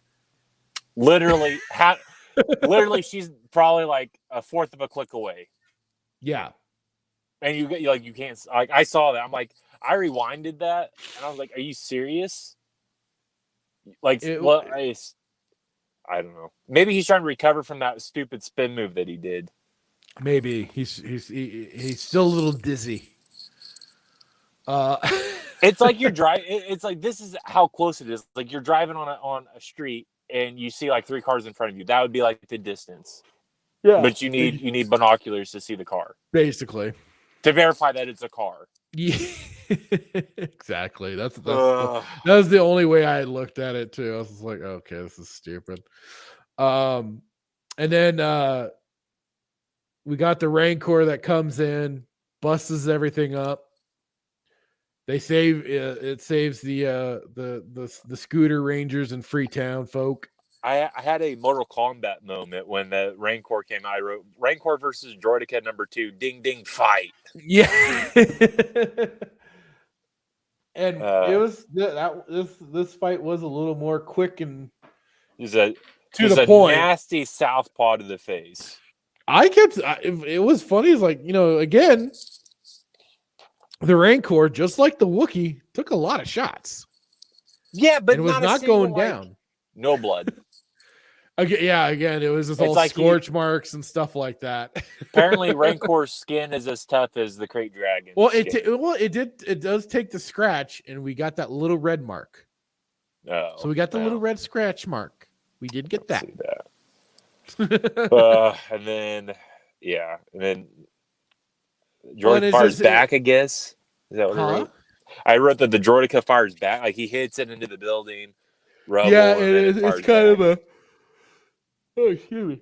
That's what I did that's what I did while I was watching it. Exactly. It was just basically just kind of more back and forth, but it was definitely the Rancor was the dominant one in the fight. Yeah.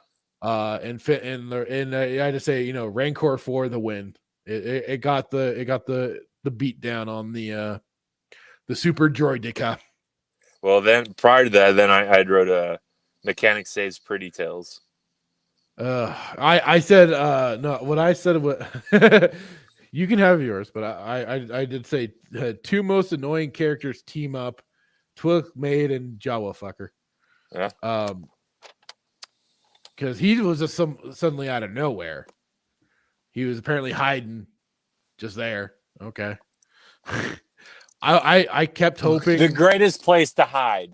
Yeah, I kept hoping for that Rancor to eat them. God damn it! I wanted it so bad, but I did not get my wish. I did not get my wish. I wanted that Rancor to munch them. I mean, it was cool. They did have the Rancor eat 2 of, or at least one. Was it 2 or one of the Pike Syndicate guys? Yeah, threw one Pike away, and then he ate another. Oh, and that was when we got the Wilhelm scream. Yeah. So we got that. Right. But yeah, he at least ate one of them. But I was hoping he was gonna eat those damn characters. Right. And then we get to Cad Sausage Fingers shows in. Up. He shows up and gets Boba thrown. What I wrote was comes in, gets Boba thrown from the Rancor and chases it off with ease. That was yeah. I'm like, you had this thing that was already smashing these super droidekas around, getting into this big fight all across the city, and everything, but once he's tousled off, just from that quick moment, he's suddenly, it's now time to run off and be a bitch. I couldn't tell if it was because like Boba fell off of it or because he got flamed in the face and he just doesn't like fire to the face. I couldn't figure out like what I couldn't either. The cause of it, like it was because Mama Boba's not riding him like a bantha. Or like a bantha. Like a bantha. I guess so. Yeah, Boba wasn't channeling that energy. Yeah. Either or to make it like a bantha. Yeah, like a bantha. And write it proper. But either or, he's like, I'm out by. Basically, the Rancor then just kind of pisses off. Yeah, then we go to the high noon shootout about to go down. Yeah. I do want to touch on this because I was watching this and I'm like, again, this is just ridiculous. So, Cad Bane, I think, had mentioned that he's, faster than Mando. And it's like, or I'm sorry, not Mando, Boba. How dare I? But it's like, is this legit a thing? Like, is this guy who I was reading earlier that like some people are saying that Cad Bane's like 70 years old? Either or, is this guy really faster than the Mandalorian? Well, with a blaster, because you remember in Return of the Jedi where Leia at the time pulls out the thermal detonator and like within not even a second, Boba's got his EE3 blaster up there ready to shoot her. Like I wrote like, is this not the same Boba that pulled out his EE3 blaster faster than the deadliest pistoleer in the West Wild Bill? Yeah, I don't know. It's almost like in that scene where like it almost was like they made Boba slower. Like he raises up and then part of this seems to kind of go back to some unused footage too, but this is the problem when you don't actually include this sort of shit in any of the storylines. Because they apparently had some animatics set up with a whole scene of Cad sausage fingers and a young Boba Fett. Yeah. And they were gonna have I won't share. I'm already gonna get in trouble enough with some of the audio I've been using, but so here's some of it. And it's just like they do this whole little, again, more of this Western shoot off sort of stuff. And but with this whole scene though, between the two of them, it ends up more as a draw than as a. So you're gonna get it, and I don't want to skip it anymore because this is basically at the point. Because I think it's supposed to be getting kind of like with Boba getting older and getting a little better, but boom, there it goes. Right. And like it is with this, it's a full-on draw. Right. So it's like so stupid. People are all praising some of this crap because it's like, it's all this deep lore that wasn't actually shown, but they're hinting at it. It's like, fuck. Well, it almost hinted like Bane, Cad Bane, like almost like had a relationship with Boba when he was a kid. That's basically the implications. It was implied, especially during this showdown in Book of Boba Fett, and how often he's talking about Cad is referencing to Jango. He certainly drops his name enough fucking times. He keeps saying Jango Fett, Jango. Yeah. You got your father 3 or 4 Jango. times. Like we know who Jango is. Thank you. So it's certainly going on. They're implying all this extra history that there could have been history when there wasn't. As far as I know, because I didn't follow everything. Well, let me ask you this: you read the Bounty Hunter books, and I haven't yet. Is Cad Bane mentioned in any of those books? He hadn't even been created yet. Really? You tell me that he wasn't in canon? Exactly. What? So, Ruh-roh. yeah, Ruh-roh, Raggy. They're onto us. But then I love how So you go ahead. basically, yeah, like part of my notes was, but let's see, where was it? He gets easily thrown off. Cad Sausage Fingers proves he's faster than Boba Fett and more dominant. Right. Because like once he shoots him, he then kind of beats the hell out of him. Right. But does he shoot him twice? He shot him once, I thought. I'm kind of looking he at shot it him twice. again. I could have sworn. I don't know. I thought he shot once. Twice, I'm waiting to see if he's gonna, because I mean that's the funny thing. Like he proves he's faster than him, and then he on top of it, goes into, of course, mocking which was him. not fast at all, mind you. Like it took him a good 2 seconds to draw his gun, his blaster. That might. Well, he's he makes the comment. Now's about time you jet off back to your back to tank. Yeah. Like, damn, does everybody know he hangs out in that damn back to tank? I guess. Like, who's been spying on him? Right? Who told him about the back to tank? Maybe they're all backlogged on back to tanks, and he bought the last one. But yeah, he does. So after Boba tries the flamethrower Cad, he does dodge off to the side, and he shoots him a second time. Yeah. And he again goes into mocking Fett about him trying to go straight and everything. Right. But which I mean, it did. Boy. Yeah. But you've got your father's blood pumping through your veins. But I mean, there was a moment in time within canon that Boba Fett tried to settle down. He had a wife and kid. Yeah. But the life called him, and he went back to it because for him it wasn't working.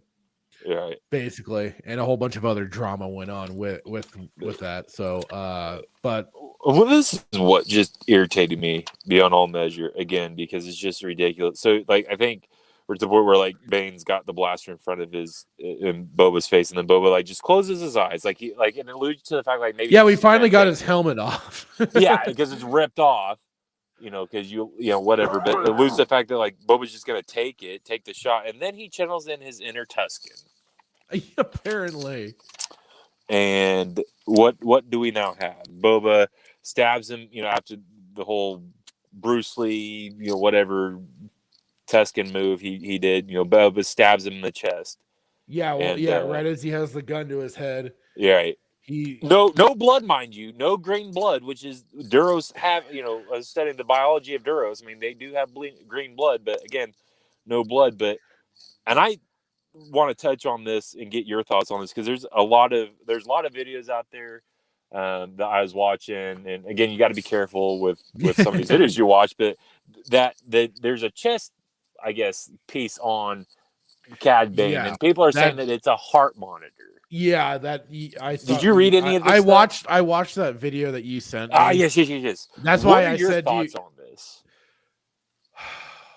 So, well, even in part of my notes was Boba actually kills Cad, as far as we know, bringing out Boba's, I said Mando self, but I mean, the way that they did the scene after he stabs him with the Gaddafi, and then it pans up over him, because then you see the little blinking light. Yeah. I was like, oh, this is how they set up that he's actually alive. I mean, is it? It wouldn't surprise that. What was it? Hang on, let me see if I can. I'll bring up at least the person's video, the name of the video that. Yeah, is the one I sent you. Yeah. Yeah. Hang on. Yeah. Okay. So this was by the channel Star Wars Comics. Yeah. Why Cad Bane's heart monitor blinking means he is alive. Book of Boba Fett explained. Yeah, this guy's explanation, that wouldn't surprise me one bit if that turns out to be absolutely true. Right. That that is going to send out like an SOS distress signal, whatever, to his little robot Toto, I think. Yeah. Toto, yeah. And that the robot comes and saves him. And then he's like, and then he makes an appearance in the Ahsoka series or whatever other series, that's quote unquote pushing things along. That's beyond either Mando season 3, whatever. So it wouldn't surprise me that, oh, nope, he's actually alive. I can't remember if it's in this video or another video that I was watching, but like somebody said verbatim that Filoni came out and said that Cad Bane is not dead, and that he said, "Don't." It's what? How did he? I think I sent you the text, but he's like, "Star Wars is never what it seems," or something along those lines. Which again, I guess wouldn't really surprise me because Filoni loves. I don't know, man, but. What you said, that was basically your text. Was that? He's like, you said you'll send it to me, but Filoni said Bane was not dead, and that Star Wars is not what it seems. Yeah, that was basically it. Something along those lines this guy was saying. So, this is where again it's like it's either Filoni that can't commit to killing off a character because Ahsoka should have died. Right. Either in Rebels when they had that whole duel between her and Vader, on Malachor, not they took that one. But I honestly think if she was gonna die, it should have been during the Clone Wars. And apparently that's what Lucas wanted. Lucas was like, kill her, get rid of her, bury her. Get her in a ditch, whatever. But it was Filoni pulling his little plays, and he wanted to keep his little waifu still alive. So we could go down a rabbit hole with this, but I don't even understand the whole character of Ahsoka. But and then to continue with the whole Bane, I've heard so many theories out there in the last 2 days about like Bane's not dead. He's not dead because the air tubes that he has, like he's been cybernetically modified, and people are saying that like those tubes in his chin or cheeks or whatever. That was in that video you sent me too. Yeah. He was saying that the tubes that he has is what helps him to breathe on assortment of planets and stuff. But some of these videos and these people are like, I believe that they're children of the mouse because they're like coming to this guy's defense, like, oh yeah, he was trained, he cybernetically modified himself to hunt Jedi, and Boba, like he wouldn't. There's nobody, other than a Jedi could kill him, and all this and that. Well, that's where I said that's like I said, that they've just basically taken EU Boba Fett and put it into Cad Bane, because in it was part of the whole legacy era of I think it was legacy. But like I said, the later books with when Jason Solo turns to the dark side, that's basically the reputation Boba Fett has. Is he's hunted Jedi, he's hunted. Right. He has the pelts of Wookiees and stuff like that hanging off him. I don't know if you've ever seen it on the Sideshow Collectibles, the Legends version of Boba Fett, where he has all this stuff hanging off of him. And that was basically like it is. That's what they did for Cad Sausage Fingers. Is that because he was there during the Clone Wars era when again there was a bunch of Jedi that you could get into fights with at any point in time. That was how he got that reputation. I'm like, oh well, I've heard this before. Yeah. So I just kind of I laughed. I did laugh out loud when he got to those certain points. I'm like, of course. Yeah.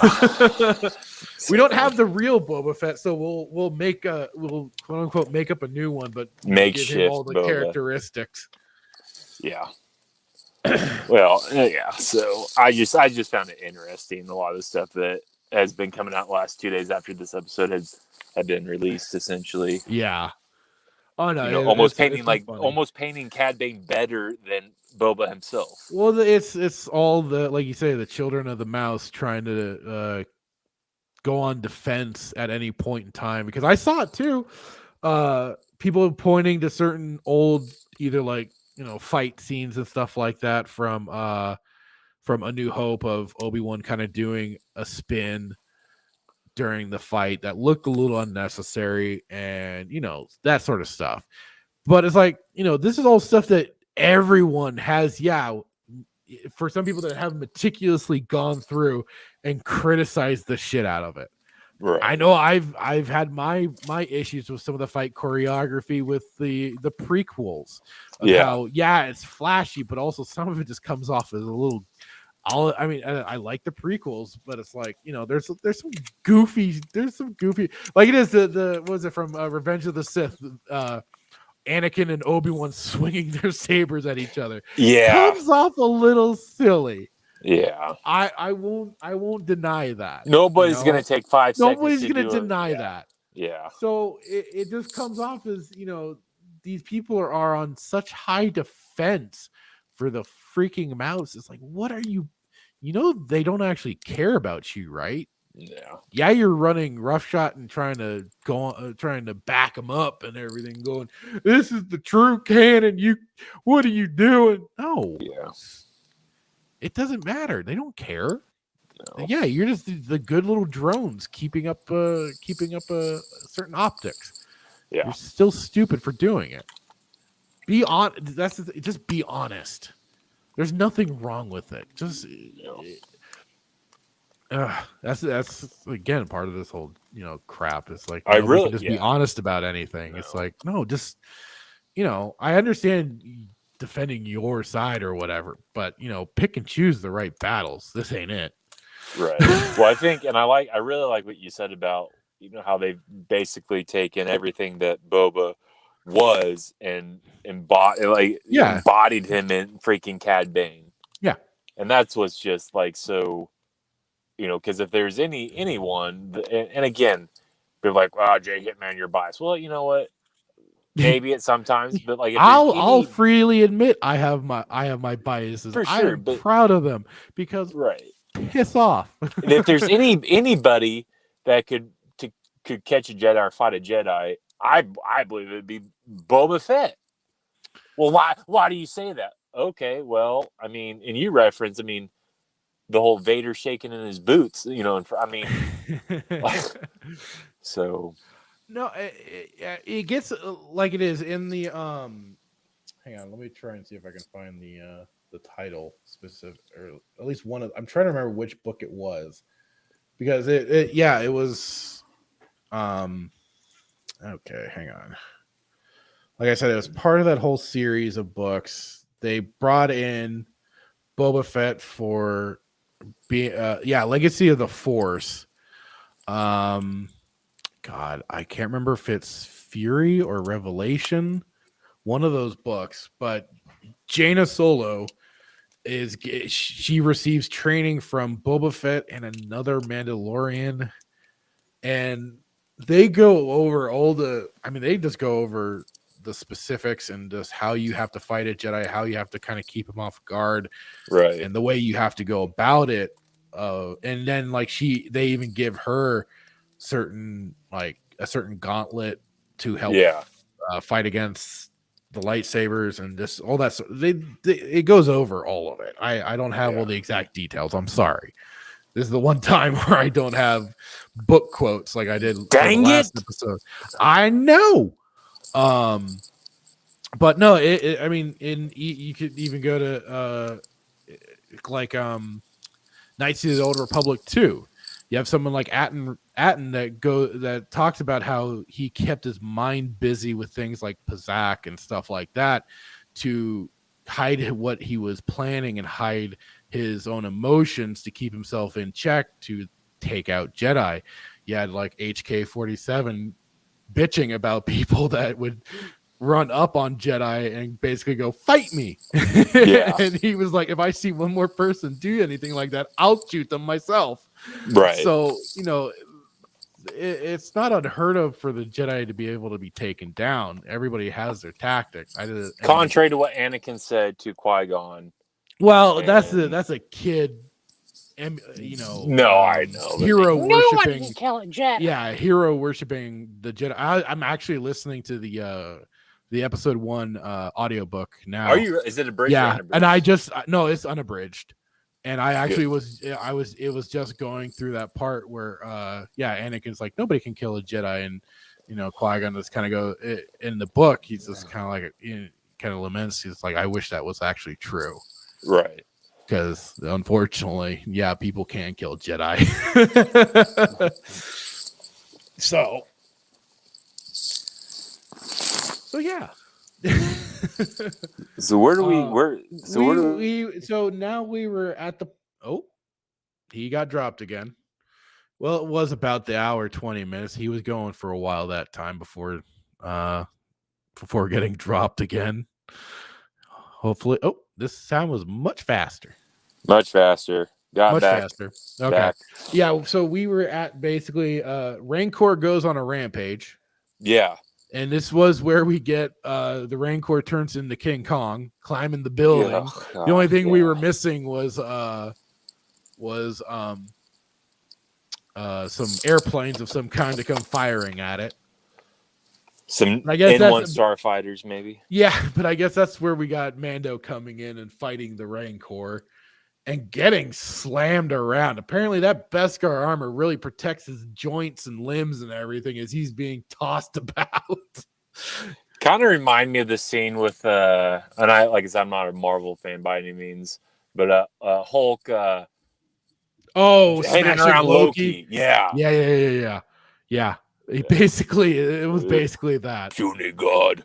Right. Yeah, but so Rancor on a rampage. It gets to a point where, the Rancor's kind of looking like it's going to finish off Mando, and we get Deus Ex Grogu coming out for the save, because somehow, Lordy knows how, maybe this is some memories coming back for the little guy, but manages to subdue the Rancor magically with the Force. I mean, that's pretty close to what I'd put. I'd put, Rancor not having a good day with his face being burnt. Apparently shooting the Rancor scares it.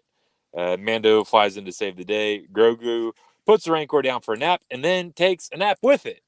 Yeah, I just basically said Grogu comes out, uses the Force to calm the Rancor and save Mando. So you were better with some of the notes there. So I listened. I tried listening back to the scene. Did it actually sound like Grogu said something to it when it put its hand on him? Like I was trying to listen, like cooing. I don't know. Not for once. Well, that was just it. For once, not. It did sound like he said something, like actually English. Yeah, that's what I mean. Yeah, that's what I mean. Like I tried listening back to it, and I couldn't make heads or tails of it. It just sounded still like garbled. I think he probably said something like, "Hey, I got some dung worms for you after you wake up." I don't know. But to your point, like I it did did say a bowl of worms waiting for me, bro. Yeah, it did sound like it said something in English. I was like, "Is that baby?" Yeah, talking? and then it started petting the Rancor, and then curls up next to it and goes to sleep. It's like, I don't really understand that scene, but no. Well, okay. Now again, this is just the whole thing of it, right? After we get this whole calm down moment, Mando got saved by baby Yoda. We of course, you can't just let the scene set and then fade out and be done. No, you had to have the damn Jawa banger come back in to say something. Oh, I forgot. I missed this. Yeah. What did she say? She basically says, so I guess there isn't going to be a barbecue. I'm like, what? You really couldn't just let the scene go? Yeah, she said, I'm guessing there's not going to be a barbecue. Fucking duh. Barbecuing what? The Rancor? I guess. I don't know. Is that a delicacy? I don't think I'd want to eat the Rancor. No, it'd be sure shitting way of showing some lack of respect for the creature that basically saved the damn day.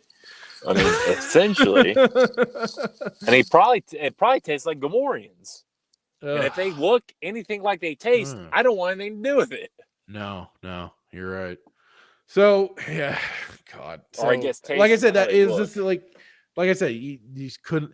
It's that freaking Marvel syndrome. You can't just let a scene resonate. You have to have somebody come in and quip. You just have to have him come in and quip. It's like, no, shut the frick up and move on. It's like the scene that we were playing, the clip we were playing before the show started. It was like, shut up. Yeah, basically.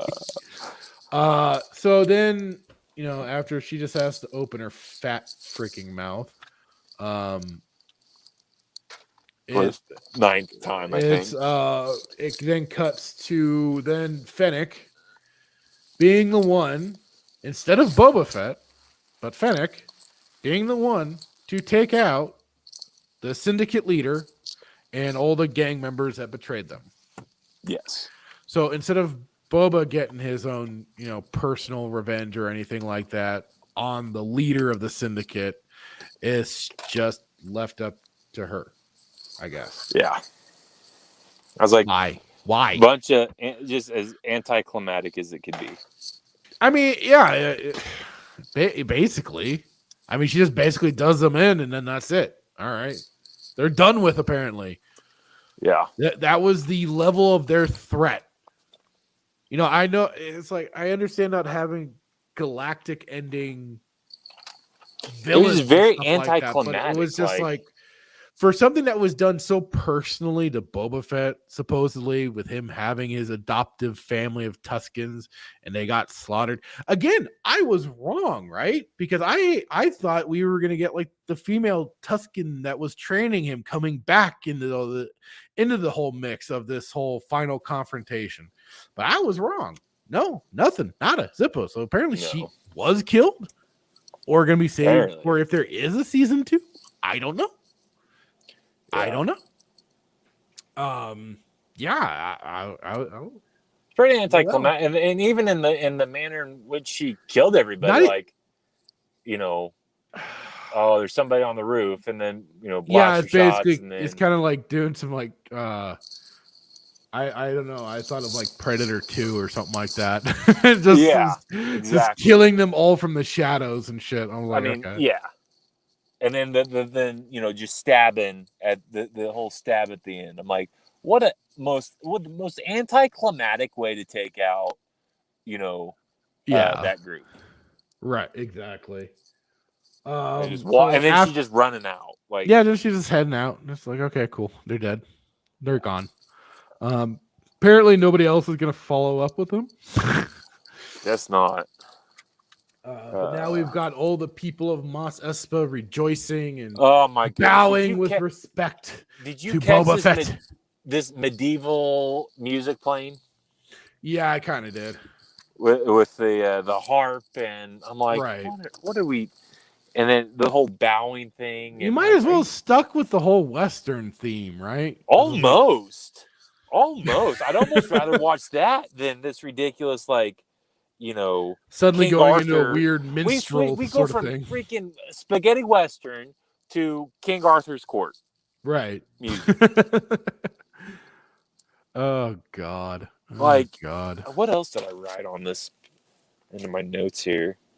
And then somebody gives him a melon. And then he gives it to melon is given to Boba, and then Boba gives it to Santo. Yeah. And then you got Cyclops asking if Santa's going to share it. Well, and even before that, while him and Fennec were talking, and how he's like, "Oh God, I wish they wouldn't be bowing. My arms hurt." Blah blah blah. But he gets to a point where he's like, it's like after all of this shit that he was apparently going through to be the leader of Mos Espa, we're gonna rule with respect. Blah blah blah blah blah. He then looks at Fennec and goes, "Maybe we aren't cut out for this." And, what? Oh, yes. And then she's like... huh? Yeah. You do all this? All of this, and then you're like, maybe we're not cut out for this. Or we aren't, or is either maybe we aren't cut out for this, or we aren't cut out for this. I don't I'm thinking to myself, I sat through 7 chapters of this book for you to tell me now that, like, oh, maybe we're not cut out for this. Like, what? Why? Yeah. I It's just, again, it just doesn't. Some of the stuff just. Well, I mean, all of it doesn't make sense. A lot of it doesn't make sense. But it's like, yeah, well, I missed that. It's a good call. it just makes the whole thing pointless, right? Yeah. Because like And if he's gonna be, then she turns to him and says, "Well, if oh not, us, yeah, then yeah. He says we are not suited for this. yes." It's like, okay, all right. So what are you suited for? What are you gonna do? Yeah, and then she's like, "If not us, then who?" Yeah. And I'm like, again, like, Fennec is more Boba-like than Boba himself is. Basically. But yeah, and then it goes. But yeah, down to, like you said, the mods cry about not getting the melon. I'm like, dude, did you see how much that Wookiee got shot? Yeah, but my favorite he at least deserves something. Yeah, but my favorite part of that scene was they're like, "Oh, so you're not going to share Chrysanthemum?" And then like he takes the melon and then like growls at them like, "Ah, it's my melon, not yours." Yeah, like that's probably the best scene of the whole 58 minutes was like growling to protect my melon. It's like, yeah, it's like Yoda say, "Mine, I'll help you not." Yeah. Yeah, you're kind of right, huh? I didn't even think of that. Yeah, you're right. It is kind of like that. But and then oh boy, you called this. You called it. I think. What did I call? What did I call? The N1 Starfighter. You said that where the droid goes, the droid compartment. You said that's where Grogu's gonna sit. Oh, like, well, yeah, that was. I mean, where else was he gonna sit other than maybe in his but lap? I can't remember if I don't know if I necessarily agreed with. I was like, no, I said, there's no way. But sure enough, yeah, that was the only spot I could. Yeah, it's like, okay, that's where they're kind of setting it up, where that's where he's gonna be sitting. And yeah, so like basically my notes on that was, Mando and Grogu blast off into season 3. Yeah.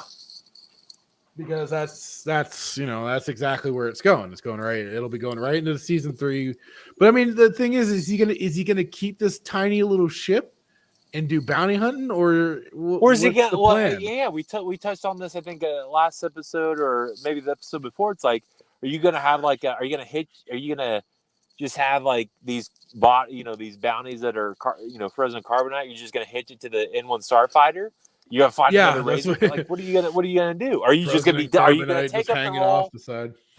Are you gonna take up the role as being Grogu's father and lay bounty hunting aside? I mean, I guess that's the question, right? You're gonna raise this fondling to be, or is he gonna try and go and get redeemed or some shit? Because that's a whole other. That's the whole other thing. It's like, is it now not important to you because when the Armors was like, you're excommunicated? Yeah, it's like, no, look. Oh, no, what can I do to atone? And you have to get baptized, basically. Yeah, but then it's like, so in that episode, it's like that's the most important thing. But maybe now it's like, well, maybe that's not important. But then he was even still acting like a Mandalorian to Boba. Yeah, he's still quoting his Mandalorian creed and crap like that. So I don't know where it goes. I don't know where it goes. Yeah, I don't know where it goes. I mean, if you wanted to choose the most anticlimactic way to end this episode, then I guess zooming this whole series. Well, touche, well played. But just zooming off in your N1 Starfighter surely help do the trick. Did you catch the after credits scene? I did. It was basically what I expected. Is it really? When I was watching this episode, I'm like, okay, so Freetown showed up, but he's not there. I was still guessing he wasn't dead. Right. I was waiting to see what was gonna come of this, come of all this. And when Boba and Fennec were walking in the street after the whole fight, and she's like, hey, "Why don't you get into the bacta tank?" And he says to her, "It's being used right now." I thought I was like, "Oh!" I at first thought, "Oh, they put Chrysanthemum." That's what I had thought. But then once we saw him, I'm like, eating the melon. Okay, they must have put Cobb Vanth in there, right? Right. And then lo and behold, I wrote after credit scene shows body mod guy standing over Cobb Vanth and back to tank, But why? which makes no sense unless he brought him there to be put into the back to after already doing a repair job. Otherwise, it makes no sense because why have him? Why have the body mod guy if they're just going to throw him into a back to tank? The back to tank does more than what he's going to be able to do, or at least should. That's the original lore. For sure. But when you watch that shootout scene between, Cad Bane and Vanth, like, he just shot him in what appeared to be the shoulder. So what modification is this guy needing to do on Bane? Exactly. Yeah, exactly. The first part is my first question, but then the second, to your point, like, back to regenerates the body essentially from any trauma, a lot of heavy damage. Yeah. Right. So what do you like? Did you lose? Like, what modification do you need to do? It's just confusing. But again, I love how they did it. I love how they showed the credits for all of 3 seconds. And it's almost like reminiscent of a Marvel movie. You watch all the credits and then you have a cut scene. Yeah, basically. But yeah, I don't. So I guess I guess the question now I have is, where do we go from here? Do they go Book of Boba? Well, that was kind of what I 2? was saying earlier. Is like, okay, so is there even gonna? I don't think there is gonna be. I feel like this is kind of a one and done sort of situation because it was never really marketed as far as I knew. But I mean, I can only keep up with so much. But it didn't ever seem like it was marketed as this is season 1 of Book of Boba Fett. It was just kind of called, here is the Book of Boba Fett. Wasn't attached to a season 1 or anything like that. It was just called, okay, this is what you get. Now, maybe they were kind of testing the waters, but it was like a lot of people are saying, this was just kind of their thing to put out there to keep people's attention on Star Wars till they got Mando season 3 put together. Is this do you think, is this the route they're going to go? Or are they just going to release these mini series based off characters? Or like Mandalorian is the only one that, to my knowledge, that is going to have they're going to do multiple seasons because I would assume because of the popularity. But they've announced Ahsoka. Well, they've officially announced Ahsoka. I saw an article earlier talking about that too, about the possible casting of some actor, because it was still going to be the Ahsoka that was going to be the actor that actually did Ahsoka in the Book of Boba, and they've done Kenobi. That's all I've heard so far. I've not heard anything else, but I'm kind of glad that they're not going to do a second Boba, a part 2 or whatever they would do. But again, like, it begs the question. I don't know. Is this the route they're going to go? And so, but. Yeah, I guess I have no clues. I have no clue what they're gonna do next. So I guess review or takeaways, reviews, emotional outbursts. What how would you rate it? We've done our customary rating scale. Like, how would you rate it? What did you like? What did you not like? I guess we can give a rating. I'll give them it that at least we got Boba Fett doing something. Right. We had the whole monster fight with the Rancor. The Rancor doing its thing. That was neat. It was entertaining on that front, but otherwise it's just like the Pike Syndicate wasn't a threat. No. Not with how they were just, like you said, it was so anticlimactic with how they were disposed of. It was like, okay, that was it. That was all that we're getting out of that whole little end tussle. You just kind of send out a bunch of goofs and they did them dirty. They did the Pike Syndicate dirty, and if they did the Pike Syndicate so dirty, I don't even want to know how they would portray the Black Sun. God, I didn't even consider that. I would, I just, I tremble in my boots. Like I wonder, like you do all these characters so dirty, these characters that have been established that that people love and know so much about, and then you portray them in just in just this ridiculous way. Like to your point, and they're not like. Why would you be scared watching this episode, this series, and hearing about the Pike Syndicate? Like, would you be afraid? Would you fear them? Would you think that they're this just like no? They're a bunch of fish-faced goofs. Why would I care about them? Right. I mean, the only thing that they, I guess, did was kill the Tuskens, which whoopty shit. There's been the moisture farmers that fought off the Tuskens for frick's sake. Right. Like, why is that supposed to be something important? So it was Then they try and set it up for showing how Boba Fett got out of the whole Sarlacc, but then he forgets that he left in his own armor, and then we end up having two episodes or so involving a completely other character that wasn't even related to the show yet, and it was like, what? And those were generally received as the better episodes. I mean, yeah. So I don't even know how you'd rate it, other than a 0.5. I don't even know what I would give it, honestly. I mean, it's just that bad, and some people are like, oh well, how can you say that it's bad? This was this greatest chapter of all time, or is the greatest series of all time. It's like, well, I mean, you can have your opinion.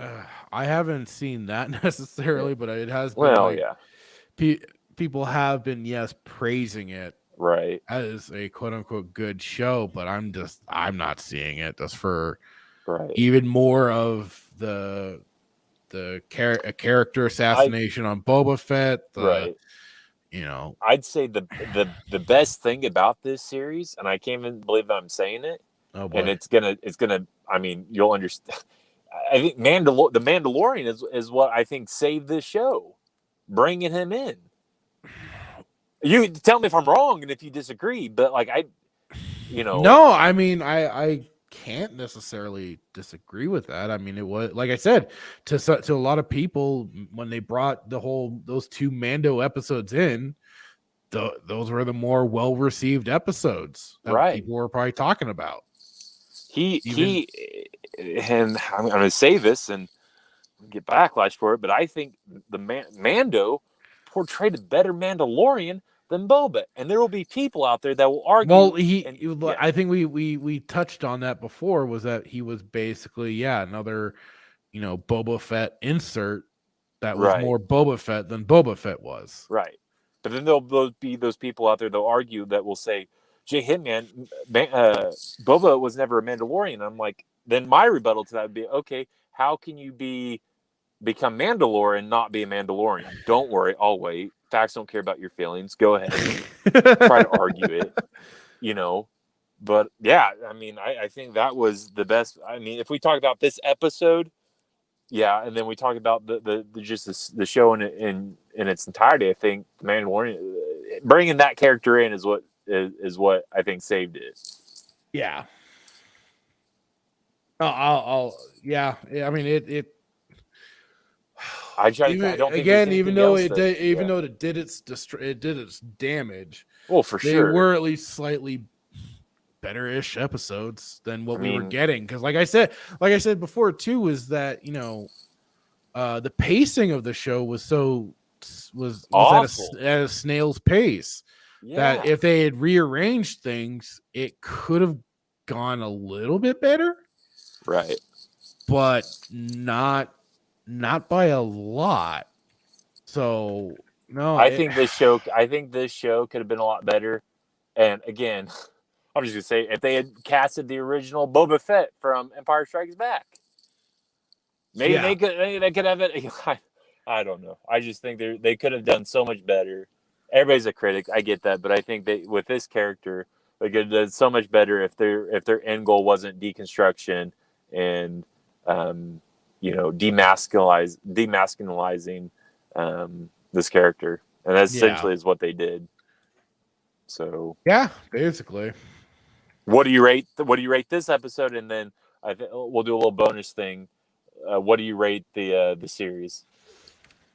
If you call it a series, I don't even know what you call it. Book. This episode itself, I can don't take know. it. I'm sitting down. I'm just probably getting to the bottom of it. Just saying again. I mean, I guess I'll just be generous and say it. 2? A Go 2? Yeah, a 2 out of 10. Before you said, I thought he's gonna. I was like, he's gonna go 2. Yeah, you kind of read my mind there. And then the overall series, I would say a 4. Really? Doesn't really hit mediocre levels like Mandalorian does, but it was like you did high. That was a higher score than I thought you were gonna give. Oh, I thought you were gonna give like a 2. I was trying to average it out a little bit. Yeah. Well, okay. So you'd say so that on average that's your score then, a 4 for the full series. Yeah. Yeah. Okay. I would have thought you were going like a 2.7 is what I thought you were gonna go with. Yeah. I don't think I would have gone with a 3, but no, I think that this is where I got beat. Got to take my bias out because I don't want the viewers thinking that I'm just this biased old crotchety grouch. But there's people a lot more harsher than I think than we've been. Oh yeah, I would probably go. I would go with it. I would agree with you. Like I'll go 2.1, 2.2, 2.1 maybe. Just the episode itself, or for the whole series? No, for the episode itself. Okay. For in general, man, I don't think I could go with a 4, man. There's just too much. The cons are, I'm not gonna say cons. The good outweigh the bad outweigh the good. There's just too many things that I can't settle with. Yeah. So maybe a 3, maybe. I don't even know if I'm comfortable giving it a 3, but I go probably a 3. 2.93. Okay. There's too many things they got wrong, man, and there's too many things that they could have done better, and they chose not to. And I can't stand the mechanic, and I can't stand pretty tails. So, like I said, man, I'd hope they were gonna get blasted or eaten by the Rancor.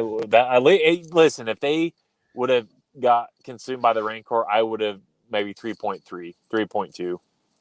Yeah, that would have been at least a bit of a bonus there. Well. So I have a question. So what do we want to do for those who are listening and we'll download? Where do we go from here? Where do you want to go from here? Where have we talked about that? Are we going to do Mandalorian? Yeah, I think we will. Since we're done with this, and before we get in May, we get May the 4th Obi-Wan Kenobi show. Yeah. Yeah, I think we'll start kind of going through Mando season 1 and 2 because I got a feeling, if anything, whenever Kenobi gets done with, we'll probably be walking into season 3 of Mando, I'd guess. Right. So now here's a question. The Mandalorian and Boba have all obviously intertwined. Right. Is Kenobi is this gonna be a completely different time frame?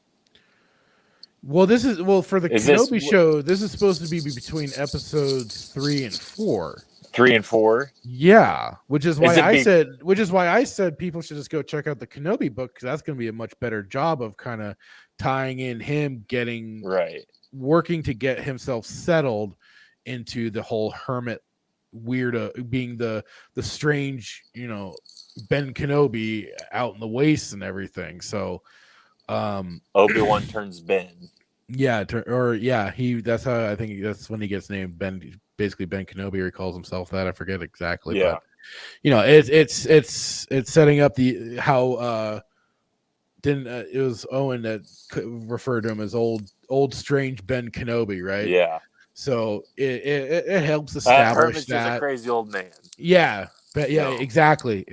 So it kind of gets him established for that sort of role, and how he's also trying to adjust himself from keeping a distant eye on Luke, but still keeping an eye on him. Right. So and it's a good little story that, you know, as Yeah. he gets himself involved, he still can't. He's still that, even though he's still a Jedi at heart, he's still also that warrior at heart too. Like he hasn't left the Clone Wars exactly. There's Right. still that General Kenobi part of him that wants to take charge and you know, settle what's Reminiscing going from on. bygone era almost. Right. And he's kind of coming to terms with what happened between him and Anakin, and how he's also trying to communicate with Qui-Gon and understand how that's going to be working. So, I mean, it does it does a lot of great stuff in that book, and the audiobook's fantastic too. Well, so it'll be good and bad, I think, because it'll be good from the sense that, like I said, I just picked up. Well, I mean, we've already gotten some word of like they were going to be having Obi-Wan and Vader have the big duel of the century. I mean, listen, even though dialogue in episode 4, you know, makes it pretty freaking clear that when you know, they left basically each other on Mustafar, that was it. Yeah, that was it. They had no other encounters. This has been their most recent encounter. Interesting you bring that up, because it's not. Yeah, Disney. I mean, this is a trailer on Disney Plus. For those of you that have it, where one of the I don't know her name, I forget her name, but she verbatim says we're bringing back Christian Haydenson to play the role of Vader. Christensen, yeah. Hayden Christensen, yeah. I'm sorry, and they had not Ian McDermott. God, what's his name? Who plays Ewan McGregor? Oh, Ewan McGregor. Ewan McGregor says that there may kind of lose the fact that there may or may not be a fight scene, but I think it is, because you see Hayden Christensen himself, or Christian Haydenson. I keep saying his name backwards. Christensen, yeah, he's training in this trailer. He's even doing lightsaber dueling training. So, well, and I've caught some recent clippings of McGregor saying some stuff about the show, and it was like almost sounding like they were gonna be doing some flashbacks, maybe, yeah, maybe, I don't know, but I want to see might them be fight. that I want to too. see them fight like legit Vader and Kenobi, like fighting before, you know, that we actually see it. I don't know. Like I said, with the whole, you know, having the Mandalorian culture, they had the blueprint. The Kenobi book, they had a blueprint for a show. Just take that whole book and turn it into a show. That's all they had to do. Do you think they did, or they didn't? That would have been a good that would have been the good in between. It was a good character thing that went on. You had, and then, like I said, you had even the little bit of insight with the Tuscan culture, how they view technology, how they view the farmer, the moisture farmers and stuff like that, how they aren't even really a thing to them. They just don't like the use of all the technology and stuff like that. Right. You know, and how they've had to adapt, how they had such a perception of things from when Sharad Het, a former Jedi, came and joined them, and everything, and turned them around in such a big way. But then, you know, things happen. The Hutts are assholes and did their damage, and so they're kind of recuperating from that. It even, you know, Obi-Wan even. I'm sorry, I'm kind of spoiling some shit for you because you haven't read it. It's fine. Like I said, I'm reading it regardless. So yeah. So I mean, there's so much.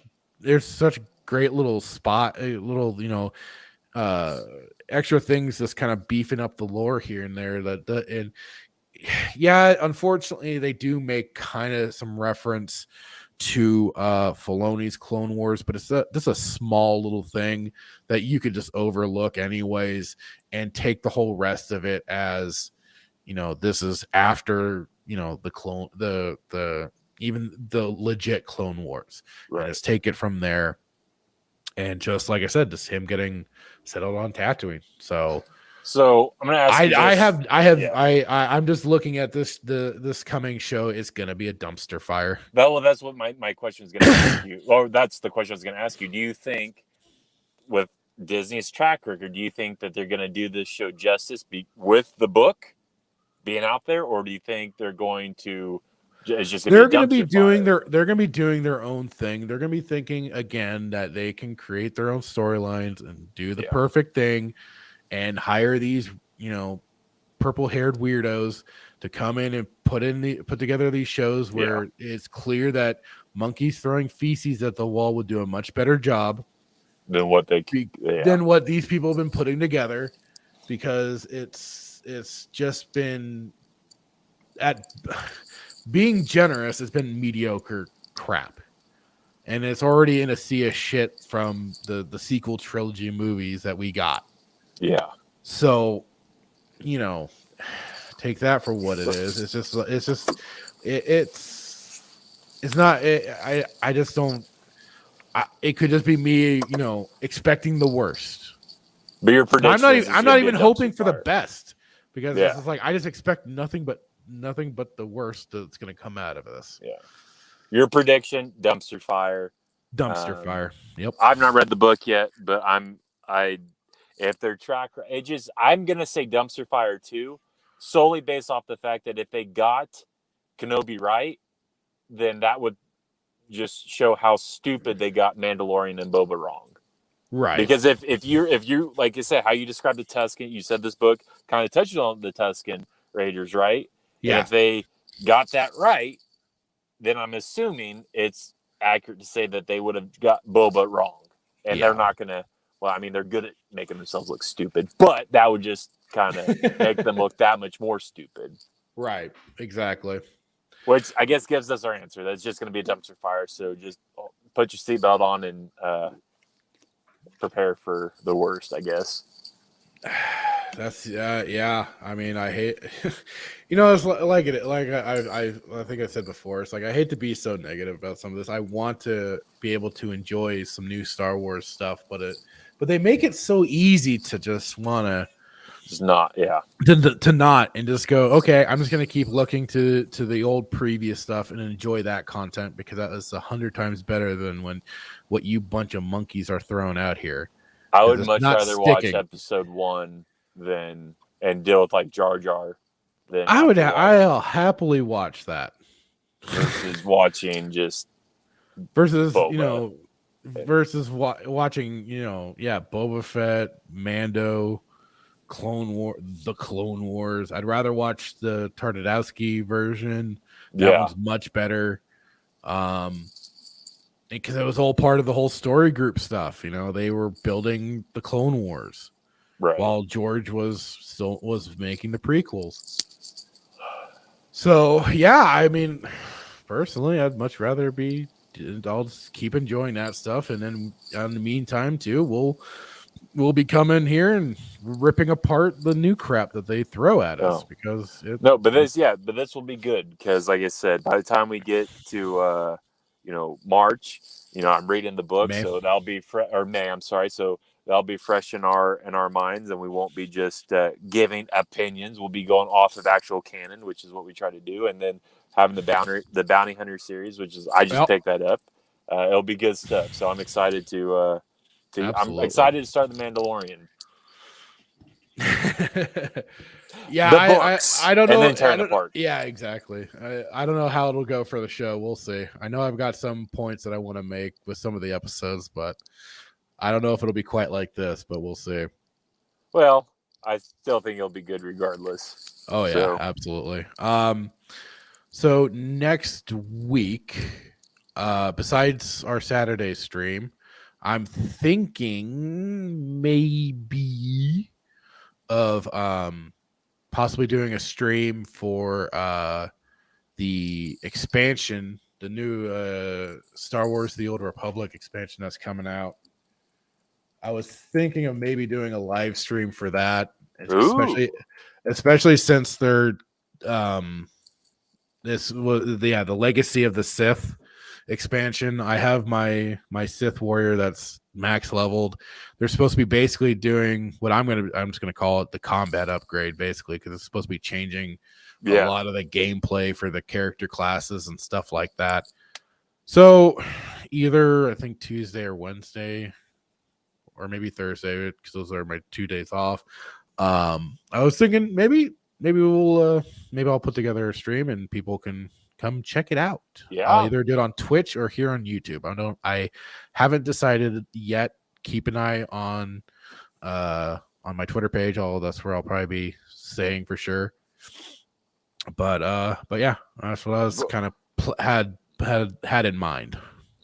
Two really good platforms. So I mean, I'm still learning Twitch. I'm not the greatest at Twitch, but yeah, both. Yeah, I have a crude idea of it, but I still need to get some stuff set up. But we'll see. Something I had in mind. Love it. It'll be fun. Yeah, and I will be trying. I'll be trying to get this episode up onto the other platforms tomorrow, Sunday, possibly Monday, because I have to be in really crazy early. So I'll try and get that stuff all set up for tomorrow for everybody to listen or watch on other platforms and enjoy. Yeah. So yeah, you got anything else that you want to? No, we're out there. No, yeah, I finally getting my some of my social media. Yeah, social media platforms up and going. So Jay Hitman 187. It's in the description. He's on Instagram.